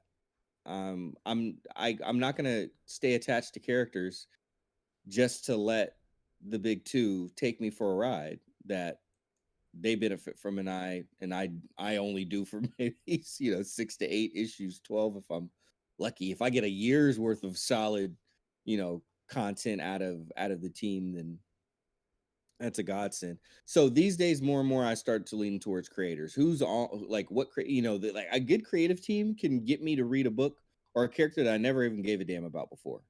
Like, oh, okay, it's that creative team. Read synopsis. Oh, that sounds very interesting. Like, cool, I'm in. I'm down. I'll check it out. So that's where I am these days. I'm leaning way away from. I don't like. Oh gosh, I used to love Batman. Like, that was my favorite. Now I could give a damn about Batman. I'm like, I don't care. James Tynion, yawn fest. I don't care. So that's where I'm at these days. I'm leaning more towards the creators because I believe that the characters. I mean, if it wasn't for the creators in the first place, whoever did come along, to Ash's point earlier, like the first iterations of characters aren't always necessarily the best iterations of characters. Then let a creative team come along and infuse that character with some interesting traits. An interesting conundrum that puts that character, that character's morals, to the test, and see what comes out on the other side. I'm more interested in that these days than just the character itself. Zach, what about you? I mean, yeah. I gotta say I agree. And really, as I was thinking about it, I'm just kind of going back to when I first got into comics. Because when I first got into comics, I was very much I liked X-Men, I liked Fantastic Four, and I liked Justice League, and I think Teen Titans, but that wasn't as big of a deal. And so for a while, when I was first getting into it, it's like X-Men. I would, if I went to like, I wasn't going to LCSs yet. I would just go to like Barnes and Noble and I'd get trade paperbacks. And so I would just look for any trade paperback that had X-Men on it or Fantastic Four on it. And I'd be like, oh, well, let me get this. This has the thing on it. I really like the thing. Let me get this. And kind of kept that habit. Like if I saw a certain character or a certain team, like I really like that character. Like a big one showing you where I started to shift over was Guardians of the Galaxy. When I got into Guardians of the Galaxy, I loved the characters. I love Star-Lord. This was the Bendis run. I actually really like the Bendis run. It has a nice little kind of Firefly vibe to it. Uh, Bendis leaves Guardians of the Galaxy. He went on to go do something else, and so they had uh, Gary Dugan, I think, came and took over for him. And I was like, wasn't a huge fan of the artists that they brought on, but I was like, you know what? It's still Guardians of the Galaxy. It's Star-Lord. whatever, I'll still pick it up. I picked it up for maybe 6, 7, 8 issues, and after a while, like I lost it. The magic was there. I was like, why am I spending $3, $4, however much it was an issue? I'm just not digging this as well. It's not the same writer. It's not the same. It doesn't have the same pop. It doesn't have the same appeal. And then flash forward to a year ago, Al Ewing gets on Guardians now, and at this, I'm just like, that was the point where I dropped it. I was like, you know what, I can go back. I can reread Bendis issues. I can go read the Dan Abnett Guardians of the Galaxy, which is, I think, the best one out there, the best run. That was where I started to do that carryover, getting a book just because of the character, and like you were saying, focusing on the creator, because you can have a character that you really love, but a writer who does not know what to do with them or is intent on twisting them and making them not appealing anymore. And it ruins. It's like a recipe. If you have a recipe for chocolate chip cookies, you can tweak the recipe. If you burn the cookies, you're gonna not want that recipe anymore. You don't want that flavor in your mouth. So I just choose to go find the cooks that don't burn the cookies. So and like you were saying, if I find a writer or creative team that I really like, and they're able to get me interested in a character, or they a team or something that I hadn't read before, if they can appeal to my interest in that, then that's all the better for me. It opens my eyes to a new character or a new genre, maybe, or a new title. I mean, Robert Kirkman, I don't necessarily like The Walking Dead. I'm kind of burnt out on The Walking Dead, but then I'm like, oh well, he does Firepower. He, these other comics that he does. I'm just gonna kind of follow him around and get to like experience all these other little areas that he has stories in. So yeah, no, I'm at the point now where I'm definitely creators over. Shoot, I got a Jeff Johns book and a Scott Snyder book today. Neither of them are DC published. They're both indie books. But because I love Snyder on his Justice League run, I like just about anything Jeff Johns has written, even his Avengers run. Controversial. But yeah, because I like the storytellers, I'll follow them wherever they go. Whatever Marvel chooses to do. Right now, I love Avengers books. I haven't read Avengers in must be over a year because of Jason Aaron and what he's doing with the Avengers. Like, all interest is gone. Yeah.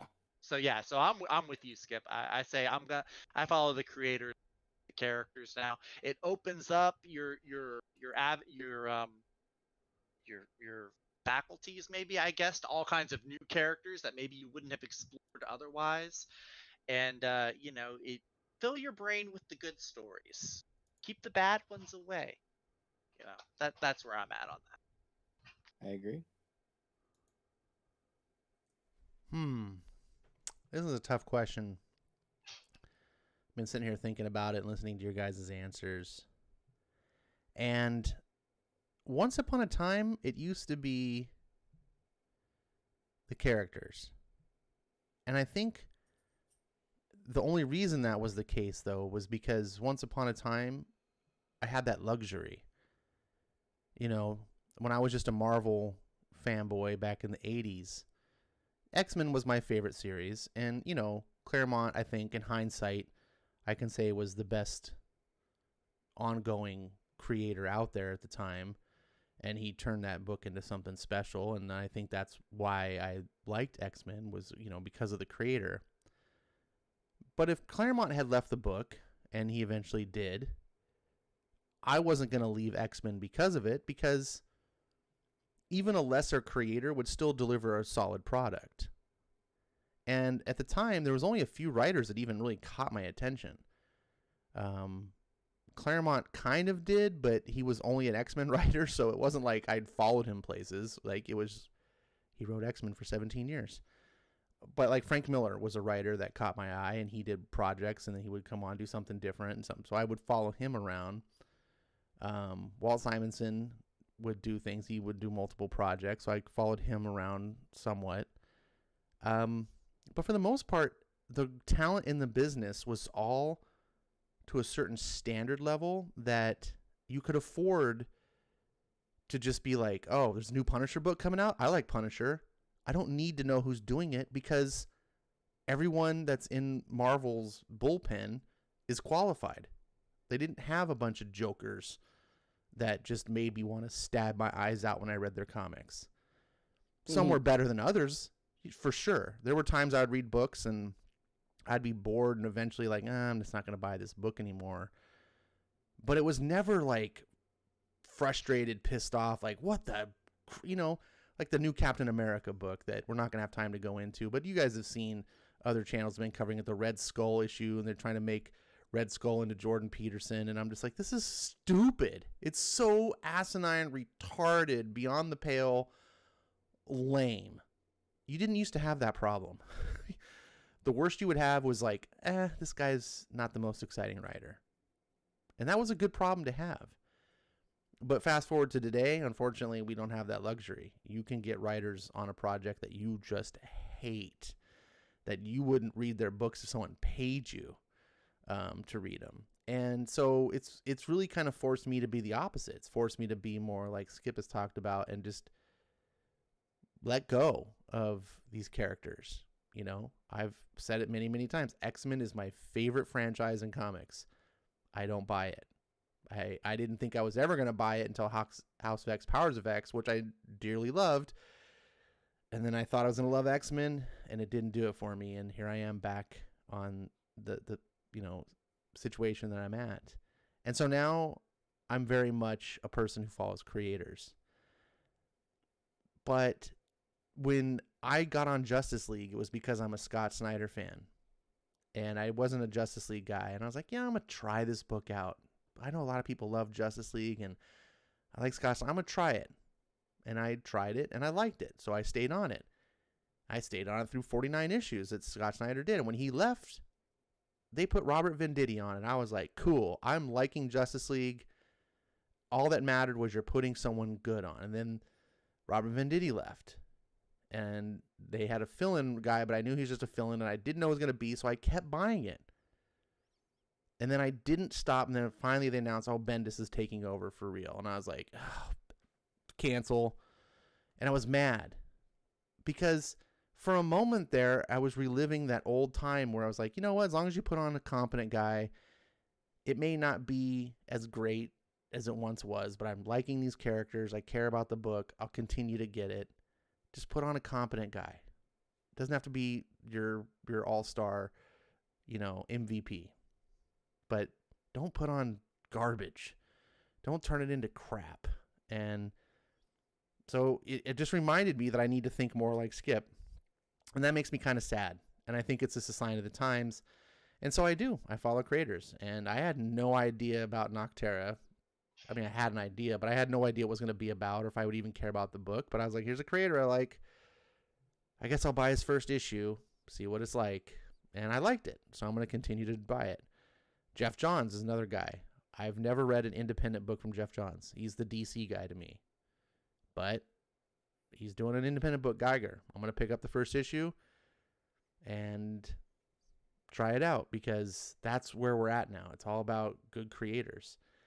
And while I think that's the right way to be, a little bit of me laments because the reason we love these characters, whether it's Batman or Superman or Spider-Man or whoever, is because some good creator once upon a time did something that reached out to you and made that character connect to you and for you to like them. And it sucks that we have to be fans of these books and have this sort of detachment that Skip described a little bit and be willing to just let it go. That stinks. Like, we used to be able to rely on, Stan Lee's no longer doing Spider-Man. I think it was, I could be wrong on this. Roger Stern took over for Stan Lee, maybe. Someone, but whoever took over was like, okay, well, it's fine. It's like, great. Like, it's rolling. We can't do that anymore. So we have to sort of just follow these and just be like, okay, I'm going to enjoy this and compartmentalize it and be like, I'm going to enjoy this for as long as it goes. And it carries over even to indie books. as a Mark Miller fan, I love Kick-Ass. I love every iteration of the Kick-Ass books, and then I have zero interest in reading the other books that are written by other people because he's farmed it out to other writers. I know Kevin Smith did a stint on I think it was Hit Girl, and then I can't think of the guy who's writing Kick-Ass, and he's an accomplished writer, or at least he's a known writer, but it's like it's not the same. The reason I liked Kick-Ass was Mark Miller, and while that can be good, I can follow these creators. I like the idea that you've created a franchise or created a property that can live on beyond just that singular creator being on it. So that's it's probably not a great answer, but that's how I feel about the topic.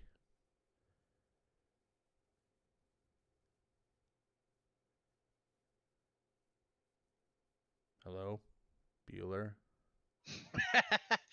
No, I put everyone to sleep. no, you. I mean, that was a great answer. Yeah, it is. It is rough. I agree. It is rough. Like when I think I even told you this, Ash. Like it was maybe several months back when it was right after Al Ewing decided he would write Star-Lord as like bisexual and polygamous and everything, and I think I had said somewhere that that was it. Like I was dropping all of Marvel because of that. And it sucks when you get to that point and you're just like, this character, they don't care about how this character is being written anymore. You know, you're just gonna, when you start to have that changeover, that switch following characters to following creators, it does suck. But I mean, fortunately, go back to Eric Breen and his sage wisdom. There are always back issues. You know, there's always going to be those stories. You know, if I love if Bendis's Justice League ends up being a bust, it crashes and burns, I won't be surprised. I said earlier, I'm an optimist. I like to hope that it'll do well, but if it doesn't, then hey, I'll always have Grant Morrison, Scott Snyder. I'll always have those JLA But books. the sad thing is when if it does crash and burn, then it's going to put a stain on that franchise for a long time to come, because he's off Superman, but no one cares now. The damage is done. I couldn't even tell you who is on Superman. Philip Kennedy Johnson. He's he's soiled the name, and it just made people just not care, and that stinks. Like, I wish we could go back to the days where it's like, oh man, good run. It's going to be sorry to see you go, but this other guy is going to pick up the job and we'll root for him, and hopefully he can do, reasonably as well and keep the thing moving. And there's been times it doesn't work, but it's never like when it gets so bad that just makes you not even want to ever touch the book again. And that's like where X-Men is for me at this point. I'm just like, this is done. I just have to forget X-Men. No one's ever going to bring that back. I allowed myself to think that Hickman could possibly do it for me. But now that I've seen even with Hickman, I'm just like, I don't think anyone can save this. And I'm just done. And even if you told me like, Robert Venditti's got X-Men, I'd be like, I don't, if you said Claremont's taking over X-Men, I'd be like, okay, who cares? I'm still not going to buy it. That's where I'm at. Because it's not just even the creators at this point. It's, especially with like comics in the big two. And this is what I said before even Hickman took over, and people go, Ash, you don't know Hickman. Hickman's so great. And I was like, yeah, but I do know Marvel. And publishers matter. Like, they don't just allow creators to go carte blanche and do whatever they want. And so I think we're witnessing that part of that problem. Me talking about the chat. Paulo Costa's here. He says, good morning, Ash. And that means it's time to go. It's time to go. Once Ooh. Paulo shows up, Oh, you got breened earlier. Now it's time for us to breen Paulo. When Paulo shows up, you're like, you ran long. Good to see you, Paulo. Wish we would see you more often. Dominic Powell answers characters. They draw readers in with the creators telling new stories while continuing where a run is left off. in addition to maintaining consistency with the character's development and history. So I can understand that answer. I just don't feel like that's actually happening anymore. Yeah, in a perfect world, that would be the case. Jimmy says, that's how I felt about Donny Cates and Thor. It just doesn't have the same power that Straczynski and Aaron had. Oh, that's mind-boggling comparison there to me, but we'll move on. One of Bendis's flaws is ignoring continuity instead of acknowledging it after doing research. It's both tiring and ignoring or annoying. Paula says he doesn't believe Bendis does research, along with a lot of people.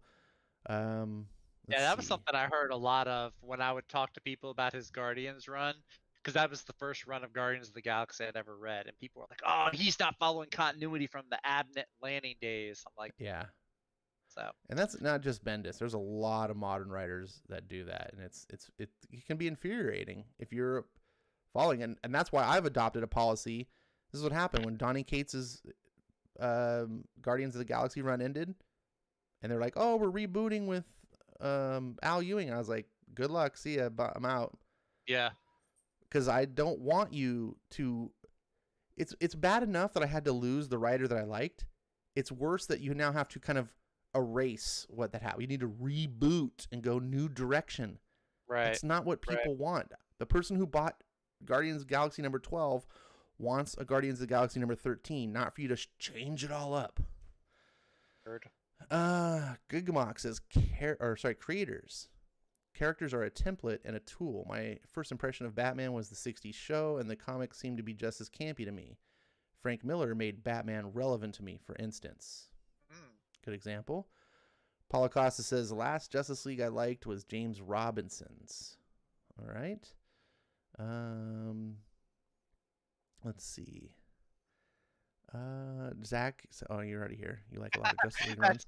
I like a lot of Justice League. There's just there's Grant Morrison, there's Brad Meltzer, there's Dwayne McDuffie, Scott Snyder. There's a lot of good ones. Well, now that Scott has opened my eyes to Justice League, I'm going to be able to explore other Justice Leagues. And I like when writers can do that. There you go. When they can crack that seal. Like, I was like, I don't care about Hawkman. I'll never read a Hawkman comic in my life. And then Venditti got me to try it. And now he won me over and made me a fan. And so now I'm like, okay, now I'll be willing to try out other stuff.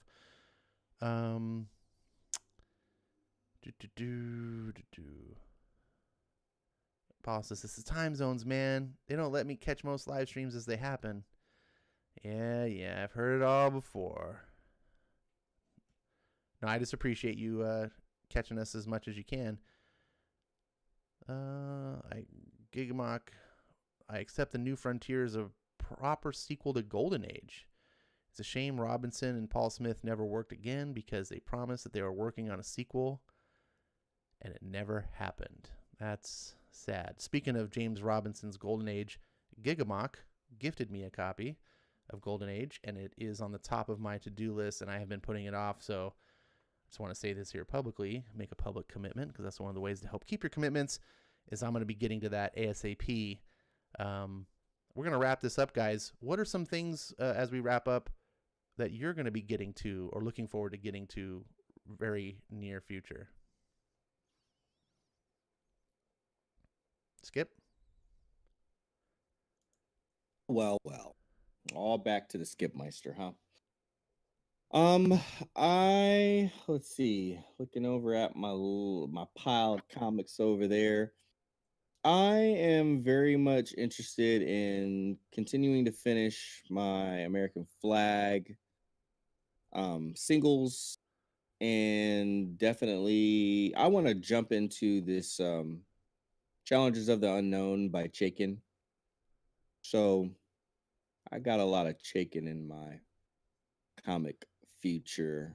I can't think of anything else that I'm doing. I've got these TKO shorts, and I do have Joe Corallo's one in that. And like, if it looked like Skip was like randomly kind of like looking about and cleaning up his room, I was cleaning up my room to see if I could find the Joe Corallo book that he did with oh gosh, I'm forgetting her name, Liana Kingus or something, but can't find it. So next time when Joe is actually on the show, I should have found it by then.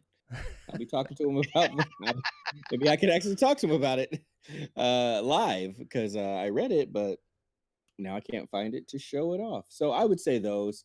I think I'm giving up on Nocturna. I just can't get through it, and issue 2 is already out, so I'm just like ready to throw my hands in the Good air. Lord.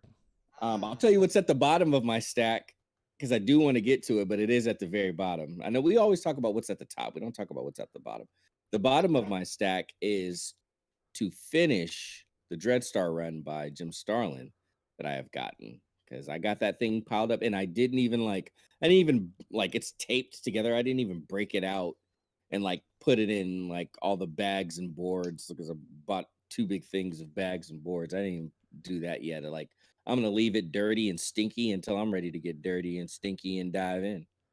There you go. All right. What about you, Zach? What's the thing that's on your list you're looking forward to getting to? Well, if you had asked me that 2 days ago, I would have said Kingdom Come, because I had never read Kingdom Come by Alex Ross or Mark Waid and Alex Ross. But I just finished reading. I went through all 4 issues yesterday, and freaking loved it. So that's the most recent thing I finished. Now, what am I looking forward to reading? That is a good question. I'm thinking, I'm sitting here, I'm looking at some of my stacks of comics I have in my boxes. I might go back and dive back into and reread. There was a run of X Factor that was done not a super long time ago. I want to say it was Peter David that did it. Let me see here. It was part of the all new Marvel. It was Peter David. All new Marvel now was this run of X Factor. I remember having a blast reading it. Where basically it's a super team. It's Polaris and Gambit, Quicksilver, a few others, but they work for a big mega corporation. They're like a superhero team they're employees of a mega corporation. It's just a fun little run. Very nerdy. There were some very clever nerdy jokes in there, I remember. So I might go redive back into that. Go back to that well and revisit that baby. Cool. Nice. Cool. Love me some Peter David. Mm-hmm. All right. Well, yep. So that's going to wrap it up for us, guys. Have fun with your X Factor all new Marvel Now. Tell me how it is. I've never read Marvel. Well, yeah, I've avoided the Marvel Now era. So There weren't a lot of good things, but I remember really enjoying the X Factor. So maybe, I don't know if I'm looking at it through the nostalgia goggles or not, but I'll reread it. I'll Peter let you know. David's an accomplished writer, so hopefully whatever stained that era doesn't apply to him, because, you know, obviously even in the worst eras there's still talent is talent. Sure. So hopefully that's all good. I didn't really have a plan on how to wrap this up, so we're gonna do it. Well, what about you? What's next on your Mine's list? The Golden Age by James Oh, Robinson. Okay. So Gigamock is someone I actually know in real life, and he gifted me a copy, and I've been procrastinating it because I'm just bad at getting to things, and I need to do it. And I'm looking forward to it because I really want to get into like Darwin Cook's final. What is it? The New Frontier. New Frontier. I really want to get that. I really want to read that whole JSA run. I think that started in 2000, Jeff Johns. And I understand that a lot of these books and things all kind of emanate out of the Golden Age. Plus, Gigamock said it was a really great book, and I trust his judgment because he recommended JSA. Yes, but he gave me the Golden Age book. And Okay. he said this is a great book, and I was like, oh, so he's recommend. You know, he just kind of knows my taste, and I Gotcha. Well, I was gonna say, if he's recommending the JSA then yeah, I trust Gigamock. I've never even met the guy, but I trust him. That is, I think Paulo even said in the chat, that is the best DC book from the 2000s, is the JSA by Jeff Johns. It is friggin' fantastic. Nice. 10 out of 10 recommend. All right. Right. I just got to get to it. So that's what I'm doing. You guys, hopefully everyone in the audience is reading some good comics. We'll be back next week for a criminal cast. So be getting your Cruel Summer on, as a real Cruel Summer is coming soon. Read the books.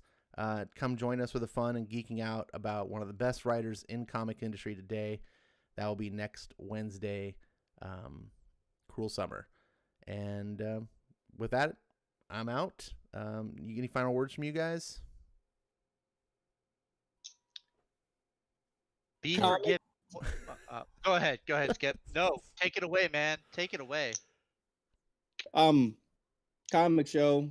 Care more about comics than all of the crap around comics, because if we didn't have comics, wouldn't be any crap around comics to talk about. So it's fine. You're not loving the comics that you're reading, not just liking and not just I want to find out what happens next. If you're not loving the comics that you're liking, stop spending your hard-earned money on them and go and dig and find some comics that you love. They're out there. That's what's worthy of your time. Yes. Be excited about talking about them, not just like, oh, I got to pick up the next issue. Exactly. Guys, that's a lesson I learned, man. Like I said, I sludged through Guardians for a year, Guardians of the Galaxy, and I was not digging it. Drop it. Go find something that excites you. Get more bang for your buck. Yes. It's called Criminal. Ed Brubaker. Thank us later. Good night, folks.